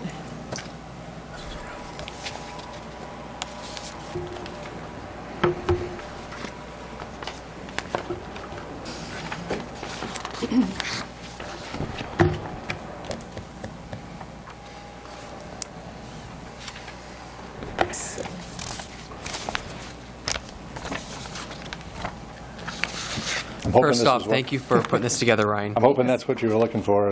We'll see. It was a little more difficult than I expected to do going back 5 years, but what I tried to do is try to show the different staffing levels we've had between full-time and part-time employees in Public Works, Solid Waste, and the Sewer Department. And then I broke it down a little bit more to show you how, during our winter operations, how we fill. We have 11 pieces of equipment that we use for snow removal, not counting the sidewalks machine. I kind of think of that as its own little operation. But for the main winter operations, we have 11 pieces of equipment that we use. And this kind of shows how we filled those positions over the years. And I'm not sure how much you want me to dive into if you want to just start off firing questions or how you'd like to approach this. But basically, the position that we have right now that we've advertised for and are looking to fill is one that we had filled last winter. We had a separation with employment in February, and with the budget process being what it was, we didn't fill the position until after the budgets had all been approved, and the budgets were approved to have an employee that was funded half from the sewer department budget and half from the Public Works department budget, and that's the position that we're trying to fill right now. And the idea for that position is that person would primarily be dedicated to plowing in the wintertime, and then used as necessary throughout the rest of the year, be it at the sewer or Public Works, but with the primary goal for the summer being routine maintenance as far as mowing lawns for the cemetery, for the sewer department, as well as doing storm drain and sewer flushing. So we'd have sewer and Public Works employee that was doing both sewer and stormwater. We'd have one sewer employee and one part-time, call it the 50-50 position, if you will. So our goal is to try to get someone on board before winter, so that way once it starts snowing, they can have an idea what their route would be and whatnot. So Where in this chart does that person lie? would be in the Last year, they were actually in the sewer, they were part of the 5.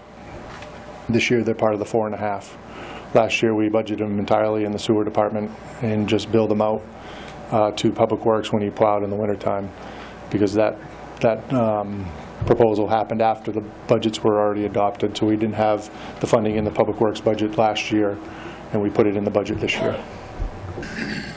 So the 2014-15, those are showing anticipate or budgeted levels, I guess is how we'll put it, because there are vacancies across that bottom line, with more vacancies imminent. How many vacancies are there, and what's the plan? You have to tell me if I'm saying too much from a personnel standpoint. The current vacancy is the one that we're hiring for, which is the, like I said, the 50-50 position, half funded from Public Works, half funded from sewer. We will be losing our driver attendant at the transfer station. He has submitted his, I guess you'd call it resignation, retirement, whatever you want to classify it as. He'll be leaving shortly. So that position we need to fill, and we're looking at, we posted it internally and looked to fill that from, we've had one Public Works employee that's interested in filling that position, and if he's offered the position, then we'll have another Public Works position that'll be vacant as well. So with all that in mind, we haven't done any interviews for this 50-50 position. Recently, we had interviewed a few. We decided to go back out and look for, test the waters again, see if we get some different applicants. And we've got a few that we'd like to interview. We've held off based on the directive we've received. I'd like to think that based on some of the resumes and applications we received, that we'd be able to fill this 50-50 position, as well as an anticipated Public Works position as well. And we found out today that we may have another position that's going to be available in November. So, Diane, what's your recommendation? Well, I think that, Ryan, if you don't fill these positions, let's do the 50-50 position first. What will that mean this winter? What would you have to do? we'd either have to split up the routes, or we'd have to bring in a salaried employee to plow.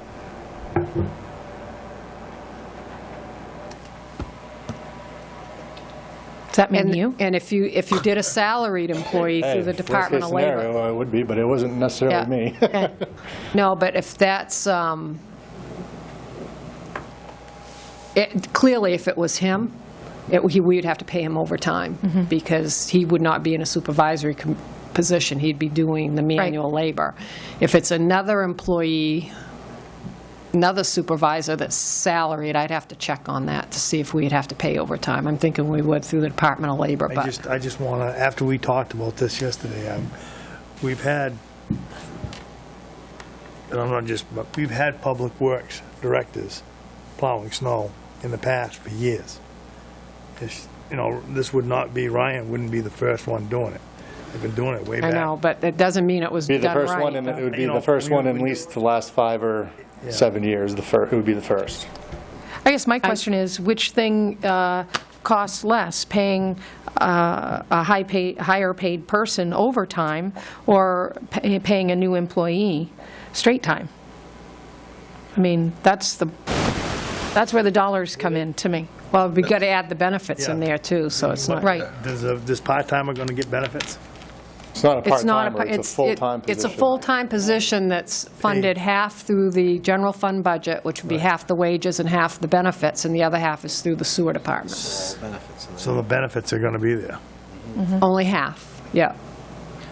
So if we went, and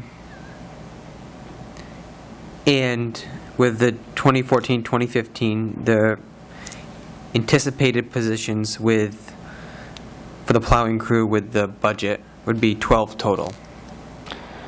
Yeah, again, the sidewalk... Not including sidewalk. You've got 11. And there's 11 routes. Yep. If you look at the bottom row, you got 8 Public Works, 1 solid waste. Oh, I counted sidewalk. Perfect. Thank you, Ryan. Because the sidewalk one is... That's why there's nothing there in 2009-10, because that's when we contracted it out, and that was great. It was one less headache for us. So, what was I gonna, I lost my train of thought. 14. I'll just, can't get my train of thought back, but I would like to see somehow, or Ryan and Diane somehow figure this out so we don't have to hire to fill all the positions, to try to make up for our lost revenue from the cable franchise agreement. I would like to see it if it can be done. I don't know if these two have explored that option by any means. Obviously, I don't think the roads would be unsafe to travel, but we also want to make sure our roads are safe for our citizens and public safety at the same time. So I don't know, between Ryan and Diane, do you guys think that this can be done without filling all the positions, maybe filling one? Are you talking about just the split position right now, the half solid waste, half sewer and half public works? Because we're going to have a solid waste position open, and we're going to have to fill that one. There's no way you're going to be able to run that department the way it is now. I thought it was going to be filled internally. Well, we haven't decided that. I mean, if you don't want us to fill the positions, it won't be. But I don't mind seeing it filled internally, because basically, and if you Vern's here, and I think we kind of combine solid waste and public works, so it's basically one unit. So. And you have to hire somebody else at Public Works to replace that. So you're going to have more. Ryan, can I ask two you a people question? down from How long does it usually take to do a route for them when they're plowing in the winter? What's the average time to do a circuit? I'm going to say 2 to 3 hours, depending on. So I mean, if you have less people, you're going to have longer times. We've had, and that's what happened last year. I mean, and this is best case scenario with everybody there for the duration of the storm and all the equipment operating. No breakdowns. This is our best. Last year we didn't have. I mean, more often than not, we were down a truck, so we were splitting routes, and we had. I mean, we managed the best we could. I mean, we'll do what we have to do. I mean, we built a budget around a personnel level that we thought would be able to provide the best level of service to the community at the best price. And we tried to do it by funding half through taxation and half through sewer revenue. I mean, we're talking, this 50-50 position we're talking about, I mean, I'm just throwing numbers out there because without hiring anyone. You're talking maybe $15,000 in salary and then whatever the portion of the benefits would be. That's what we're talking about from a dollars and cents standpoint. Part-time, the two part-time, or whatever. 50 would probably make more sense to me right now than the full-time. We've got to, my major thing is we're going to be cutting. And I hate to hire a full-time person with him, man, I got a good job, all the benefits, and 3 months later, see ya. We ain't get you're going to cut from Public Works next year? Is that what I'm hearing? Well, we don't know where we're going to cut, but it could be. You're not looking to hire anybody more than you guys already have on staff, No correct? one more than we had last year and no more than what we budgeted for. Correct. So, And fewer than we've had in I mean, the I past. think these discussions should be made in budget season, not, just because somebody decided to leave, we decided we don't need that position. If we didn't need it, why did we fund it in the first place? Correct. I mean, if Chris left his job at the water department, they'd have to replace him. They couldn't say, well, it was convenient to not hire somebody again there. Water department's supposed to have 5 guys on our force. We have 3. Yeah, it's like the sewer department. I mean, you have 2, full-time. And the thing that these numbers don't show is some of the overlap that we had throughout the years. The sewer department at one point, it shows there 5, 6, 6, 6. We had 2 people working when you had 6 people on the payroll at one point. 2 guys that ran the, nothing else got done but the bare bones, but you had 2 people that were working. And that's why, I mean, these numbers, while they, Again, you're not asking for any more that's already been budgeted. Correct. So again, you guys are just kicking around nothing. True. Okay. Very true. You want to let it go, let it go. I kind of agree with what Roger said. We're looking because we know we got a tough budget season coming up. He's trying to look for ways that maybe we can cut back some if there's a way of doing it. I don't think he's trying to short someone so that they don't have the help, but try to cut somewhere if it's possible. That's There's a lot of why, places just what you can Dylan cut. was saying, can they work together and can we come up with a solution and see if we can make a cut somewheres. Maybe we can't, but I mean, is it worth looking into?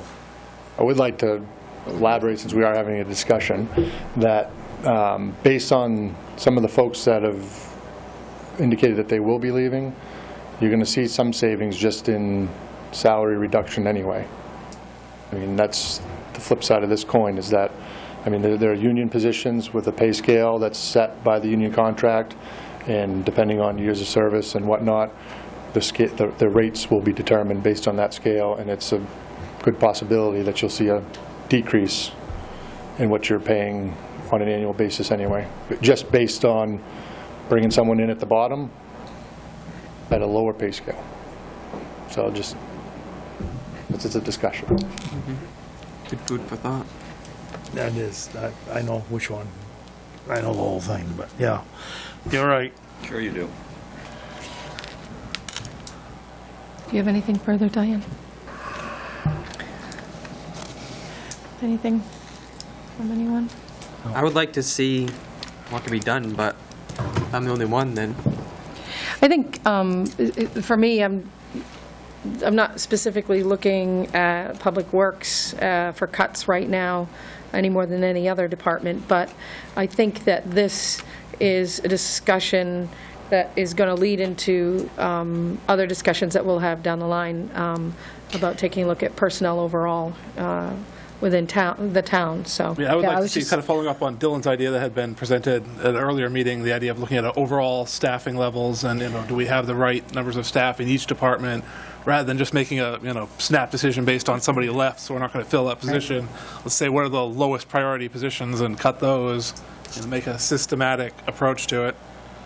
Diane? And we're going to do that. We need to get more information to Eaton and Peabody so that they can make a proposal for us. But a lot of the Public Works and sewer, that will be dealt with through this other study, because that department is going to be key to the study that they're going to do for the utilities. So some of that will probably be answered up front before we do the other study. But I mean, as you can see, if you look back at 2009 and 10 levels, you have made quite a few cuts to the Public Works Department. I mean, you look where you are now compared to back in 2009 and 10. I just don't know how much more you can cut without really affecting the services. And I had a taxpayer in my office today who was complaining about the cuts that were made at the transfer station. I know that we, at some point, I don't know how long ago it was, but you can look back here, that people were laid off in that department, and then you closed an additional day during the week. So, they feel they lost the services at that time. And to a lot of people in this community, the transfer station is an important service. And it's half the staff in that department that we used to have. Yeah, and if you do any more than that, I don't know how you can stay open as long as you are now, and it's, it's busy up there. I was up there today, and it was busy, but I don't know. I just think that we need to go through the staffing study, and it may show that you may need more people. And then, how are you going to deal with that? But I won't get it. I know. I know, but it can show, it may. I mean, that's the flip side of it. We've discussed it, that's what I wanted. Yeah. So we'll go from there. So we have more information that you can gather from the departments for Eaton Peabody, so that we can provide it to them for a proposal.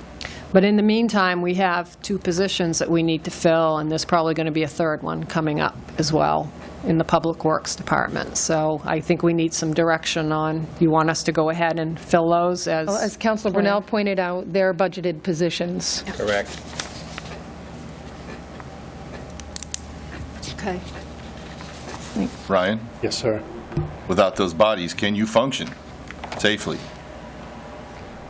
In your opinion? At the same level of service. Yeah, at the same level of service. Can you function without those bodies? Depends on, I don't know how you answer that. Don't depend on anything. Depends on the winner. Yeah, I mean...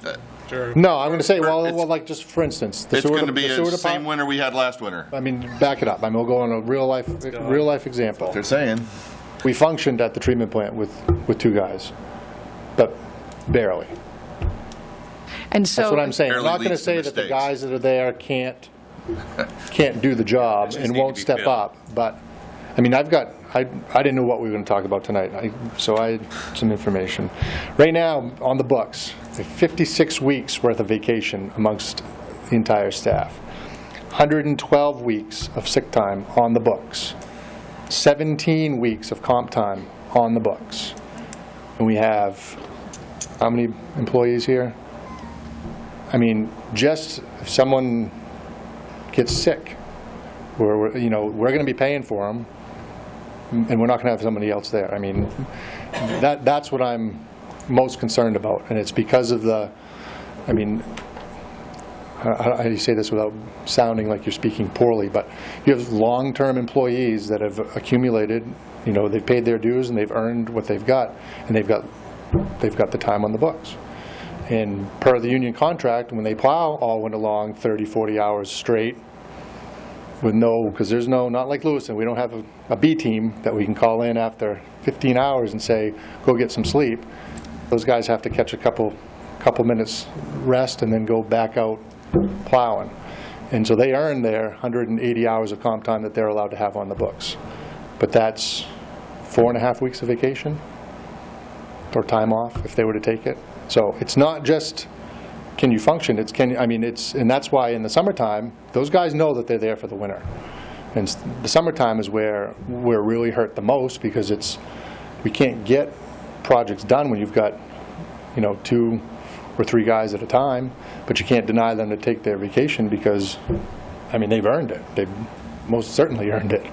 There aren't very many people that are lined up to come in there and plow those hours. That's why that shows in one year there in 2012-13, the part-timers shows 8 guys that plowed, people, I'll just say people, and that's 8 different people, different times. It's not like we had 8 people all went along.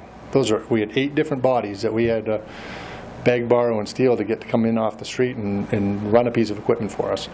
And that was when we started going in the direction where we need to have enough bodies full-time to fill our equipment. And if we're pulling from sewer or we're pulling from solid waste, that's just a benefit to the community without having to hire 11 full-time public works employees. I tell you right now, the guys would love to have 11 full-time public works employees because we could really get some stuff done then. But as it is, like I said, when you're sending out 2 guys to do a job, it takes longer to do everything, and people are complaining because they haven't got a culvert put in or whatever. So that's my soapbox, sorry. So basically, you need them people. In other words, you're saying Could no. use some more. I understood. That's what I wanted to know is. There you go, the short story. Yeah, I was looking for the shorter story, but, let it go. Told you, I didn't know what I need to be prepared for. Well, I think that's the kind of information we were looking for this discussion, and we appreciate your insight, Ryan. So carry on with our process is what I understand. Very good. Thank you. Thanks for putting it together, Ryan. No problem. Yeah. Whoops. Our next item, please, Twyla. Town managers report. I have one item. CEI in West Cassock contacted me, and they wanted to have me ask the council if they would like to go on the record in support of question 3 on the ballot, which is the 12 million small business finance bond. Obviously, they're in favor of it because of the type of business they do and the different commercial loan programs for small businesses that would benefit from this bond question. So they're putting together a list of businesses and municipalities that would support this, and they wanted to add Lisbon to the list if the council supports question 3 on the ballot. So, can you remind us where MMA stands on this? Do you? I do not know. I remember looking at it, and I can't for the life of me remember. I haven't looked at where MMA stands on any of these bond issues. I have not had time to even look at that. I should, but I don't know anything about it. I don't know. I don't know. I don't know anything about the bond either, to be honest with you. The question says, do you favor a bond issue to provide $4 million in funds to ensure portions of loans to small businesses to spur investment and innovation, and to provide $8 million in funds to make flexible loans to small businesses to create jobs, revitalize downtowns, and strengthen the rural economy? You know what, on face value, I'm going to say, this is how I feel, I think maybe other people might feel this way, is it sounds like a really great idea, but we always know there's fine print, and we don't want to put our support behind something that we're unfamiliar with. That's why I asked about the Maine Municipal Association, because it seems to me that, and I have the wrong issue, but it seems to me that they often offer their insight with small towns like ours in mind. So I'm going to say, for me, I'd rather, I mean, do they have a time limit? Can we take the time to look at it at our next council meeting? I think that'd be too long? Yeah. October 21st. I don't know. Maybe not. I can check. I don't think I'm the only person who's reluctant to offer support for something that I don't know enough about. I'm with you. I will just say that that you wouldn't act on it tonight. You need more information and may take it up at on the 21st. And if it's too late, it's too late. If not, then you can take it up on the 21st. I think that's a good idea. Okay. Okay, thank you. That's all I have. Okay. And I'll look up that. That's question 3. Mm-hmm. Okay. All right, the next item, please, Twyla. Is audience participation for new items? All right, if there's anyone in the audience who would like to speak about an item that is not on tonight's agenda.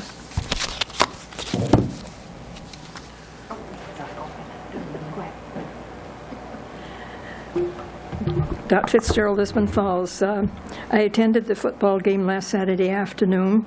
The team won. We're undefeated, the Lisbon, and unfortunately I haven't been able to go to attend the soccer, boys and girls, or field hockey, but the new track is awesome. It is beautiful, it's professional, and it is just absolutely awesome, so I wanted to make that comment. This is on the agenda, but I had no idea what it was about, so I hope you allow me to speak on it. The hiring. Public Works Department, and I'm probably one of the most cheap, whatever you want to call it, around here, but this position has already been funded, and Public Works has been asked to do, or most departments, more with less. Our roadsides are horrendous. There are more trails. There's another trail to maintain. Our gardens are beautiful, but our roadsides also reflect on our town, reflect on how we maintain and pride. If our roadsides are maintained better, it shows pride. Maybe Public Works would have a little bit more time to devote to that as well. Thank you. Thank you, Dot. And I'll remind members of the audience, and I know you said you realized it, Dot, but we really do need to keep this part of audience participation to non-agenda items. So, but we do appreciate your input, Dot. Thank you. Yeah, Debbie Berry, Lisbon Falls. Yeah, I apologize too, because it is hard as a human being. We don't have divine inspiration to know how things are being developed as they are discussed. So we do apologize for offending the chairperson.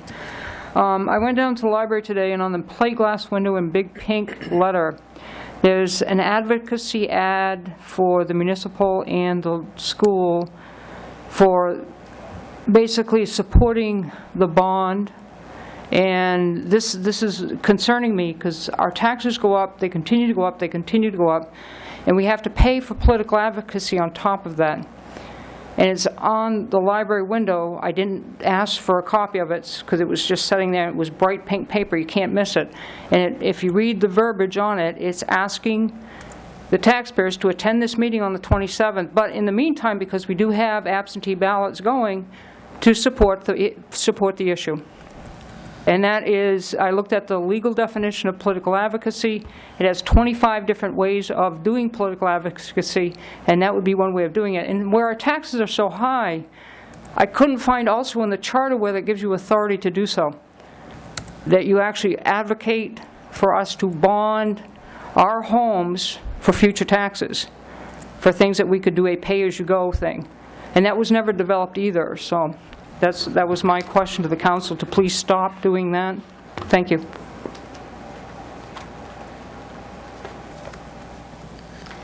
Dot brought up the track. We are going to have a ribbon cutting ceremony on October 18th at 10 a.m. We encourage you all to wear your sneakers because we will all be able to be invited to do a lap, or you can stay. People are using it currently, so if you wish to go do that as well. Did have an elderly person of the town thank the town and the school department because it's a flat surface and they feel safe to actually walk around it with their, their cane if they needed to, but he does not need it because it is a flat surface. Loved the trail, wishes he could do the trail, but the inclines are too much for him. So the ribbon cutting will be on Saturday, October 18th at 10 a.m. As for the notifications for the informational night being held on October 27th, that is exactly what that is. It's information to invite the community members to come and listen to what the plan is, what it's all about, how it is funded, using savings on the energy efficiencies and money that is currently already in our budget. So I invite everybody to come out to that at LCS, and members of the community are also invited to the ribbon cutting. One thing before you go, do you have in front of you the restrictions for the track as far as what's permitted and what isn't? I know strollers are not. Off the top of my head, strollers would not be because, and I've heard some banter about that, because of the wheel structure, depending on how much people have for weight in those, continued use in certain lanes could start to distort it. What we want to avoid, as I think all of us do nowadays, is not to destroy the things that we have. The warranty for the paint is, I think, 5 to 7 years. When you have to restripe it, to resurface it would be more along the lines of 9 to 10 years. So in order to do that, there are a few restrictions that we are asking people to abide by. No rollerblades, no roller hockey, no cleats, no strollers, no dogs. No dogs are not permitted on the property anyway. That was per our insurance company because we did have a liability with a dog bite 8 years ago, and since then we have posted no dog signs. So we are always, unfortunately, kicking out dogs, and I know it's an oxymoron that we are the greyhounds, but that doesn't, we can't do that. Insurance says no. You can't use the first 2 lanes. And then the middle 2 are for walking and the outer 2 are for running. These are posted at the gate near the snack shack. We will be getting additional signage done, but that's what came with that for right now. So. Thank you. Yep. What was the final cost on that track? I do not have that number yet. We are expecting that. Yeah, we will provide that to you once we have it. Yep. They just finished up, so they haven't. Yep. Submitted all their final bills to us. Any other questions? Thanks for bringing us that information, Tracy. Yes, thank you. Just one more thing. I'm sorry, Mrs. Berry, you've already used your 2 minutes. I didn't quite use the full 2 minutes. It's very quick, Ms. Ford. No, I'm sorry. We've already allowed you to speak once tonight, and it's at my discretion to allow someone to repeat.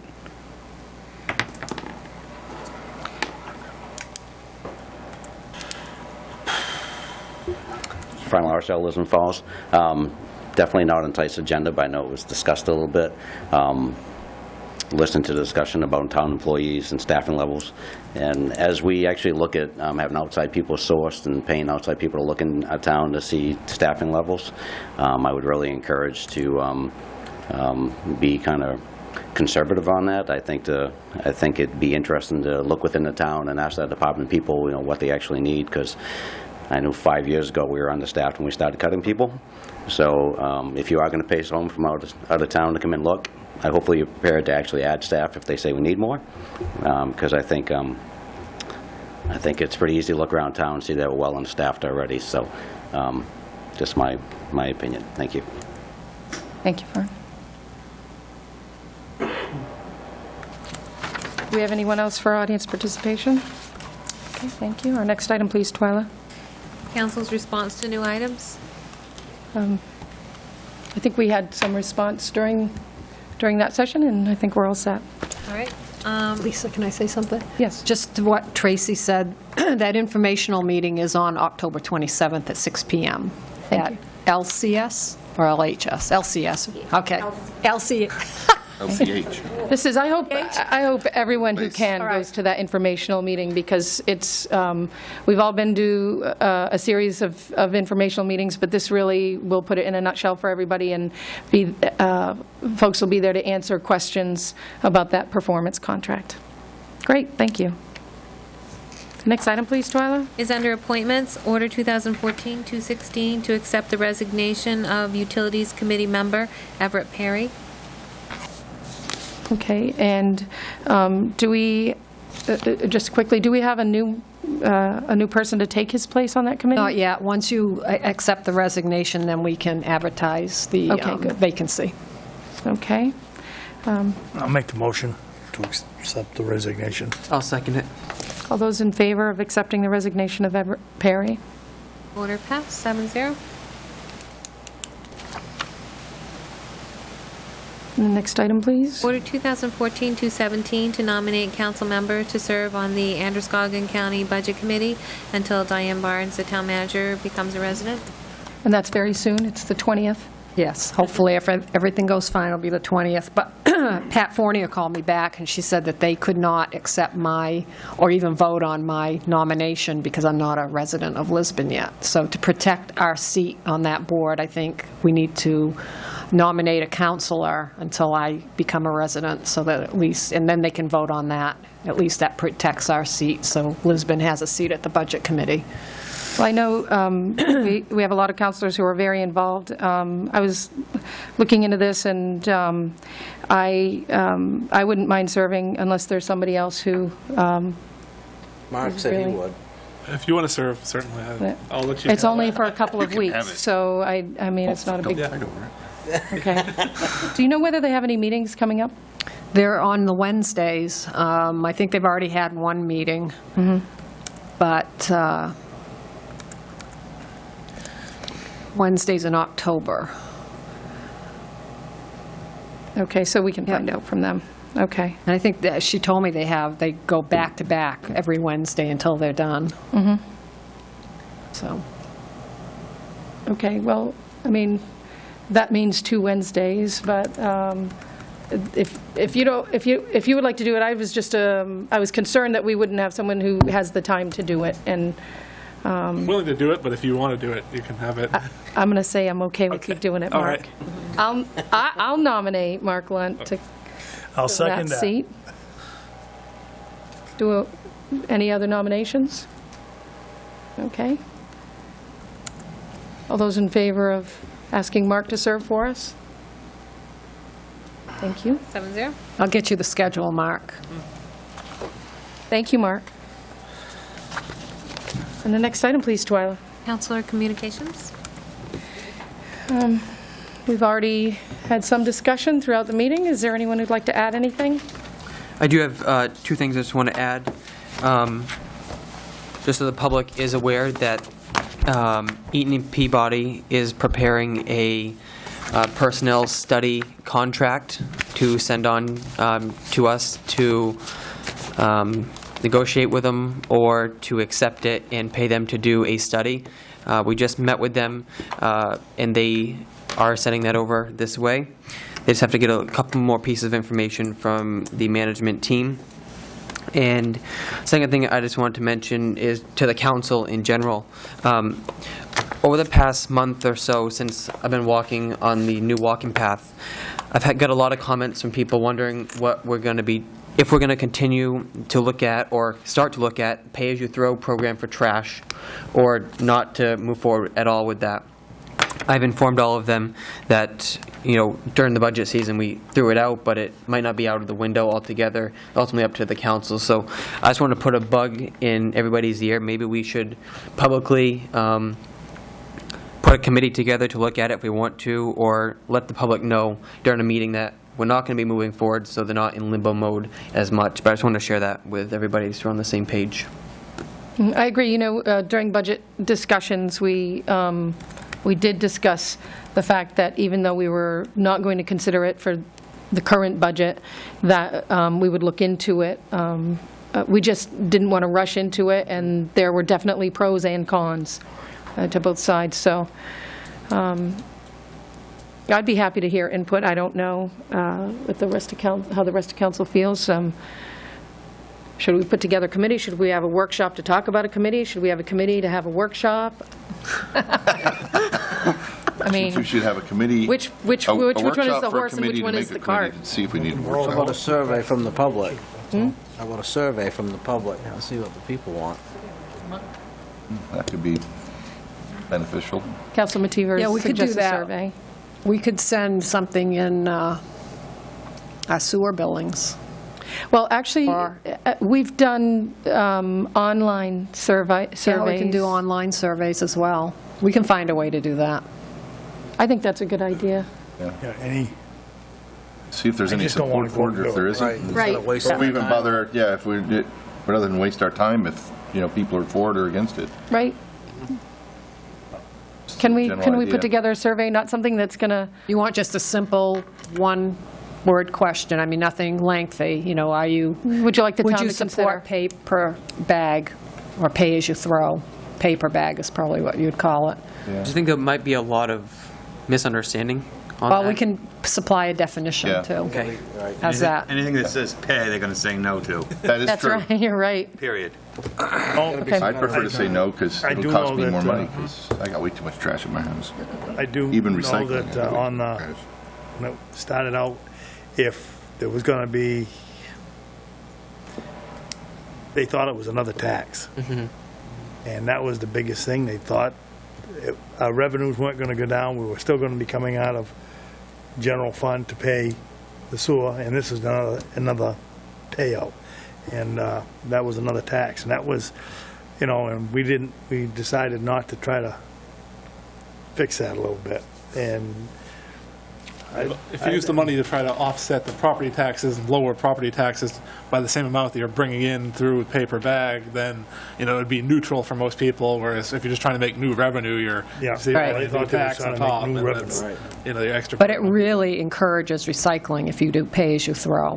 I think that's one of the most Because you're not going to want to attractive be things. spending, you're not going to want to be using 5 bags at $1.50 a bag if that's what it is. But if you start recycling, you can narrow that down to 1 bag. I personally think if we're going to get the public involved, we should, and I'd be willing to serve on the committee, to look at it first and study it a little more, as we talked about with Mr. Olmsted, and then so we have more information to explain to the general public on what exactly it is, instead of just sending one question out to them, asking them if they're in support of something that we really don't even know what entails yet. well, we might want more than one public hearing on it. Yeah, probably. Yeah. But I think we should have a plan if we're going to send that out first. Okay. What would you suggest, what would you like to see for makeup on the committee? Who'd you like to see make that up? I didn't put that much thought into it, but on the cuff, I think it would be important to include a couple counselors. I think a couple active citizens. I think it would be important to include a couple trash haulers, local trash haulers that are involved in that daily business every day.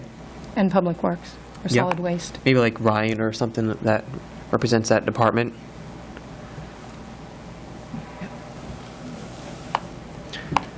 It's going to be a big project, so if we're going to do something like that, I would hate for it to be brought up by a budget season. Yeah, I'd rather do it before budget season, so Yeah. we're not going in. And it is a buzzing thing out there through the community, and I wasn't giving any response to anybody that it was going to happen or wasn't going to, because I'm only one person. Well, I might suggest, and I welcome input Diane and council, I might suggest to start a committee with 2 or 3 counselors and representation from solid waste to get the ball rolling and to enhance the committee when a little bit more of a plan has been developed, unless there's, and it would be, the meetings other people could attend if they thought they might be interested in having input. Does that sound like something? Except for you, I know. Don't include me. Don't fall over, Roger. Does that sound like something that would get the ball rolling? I think so. Good plan, yes. I would like to look at that idea more. I may find after we look into it that it's not something that I would be on board with, but I'd like to find out more about it, so I'd be happy to serve on a committee. I would. And is there I'd like to serve on that. And Diane, whether it's Ryan or whether he thinks there's somebody else in his department who would be better suited? We could include Ryan and maybe Marcel from the transfer station. Good idea. Why don't we start there? And if we can send emails out to everybody to find a time for an initial meeting, and then we can bring back to council maybe a rough outline of how to move forward with looking at it. What if we added one more counselor? To have 3? I think at a quorum. I would prefer to have 3 counselors. I mean, is there another counselor who'd be interested? Mark? Yes, sure. That'd be awesome. Okay. You escaped, Roger. I'd like to have another counselor except for Roger. Okay. All right. Now, Roger. Roger's just going to take that spot. Okay. All right. So we have Councilor Lunt, Councilor Pesky, myself, Ryan Layton, and then also Marcel to get together, get the ball rolling. Okay. I think that's a good idea. Maybe if you come up with a plan, then you can send out a survey. Correct. To let people know what it is, and then you get an idea if it's worth going forward with. Yeah. Okay. And I would like to see the committee grow with members of the community moving forward, but I think to have, put some heads together and get some bones put together. Would this committee involve the manager? Would you want to be a member? I mean, I Not a think we member, would invite maybe you as to- an advisory, Yeah, but not a yeah, member. I think that's a good idea. Perfect. Okay. All right.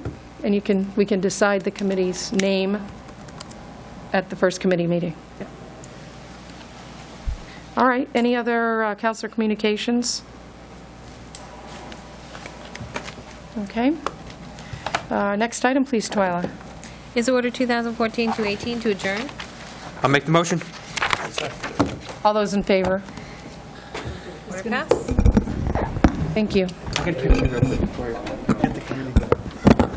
Turn off the tape. I'll get another committee going. Work against it. Let's see who gets it. I think we should have committee just look at it to see if it's feasible, possible. Yeah. No, it's very controversial.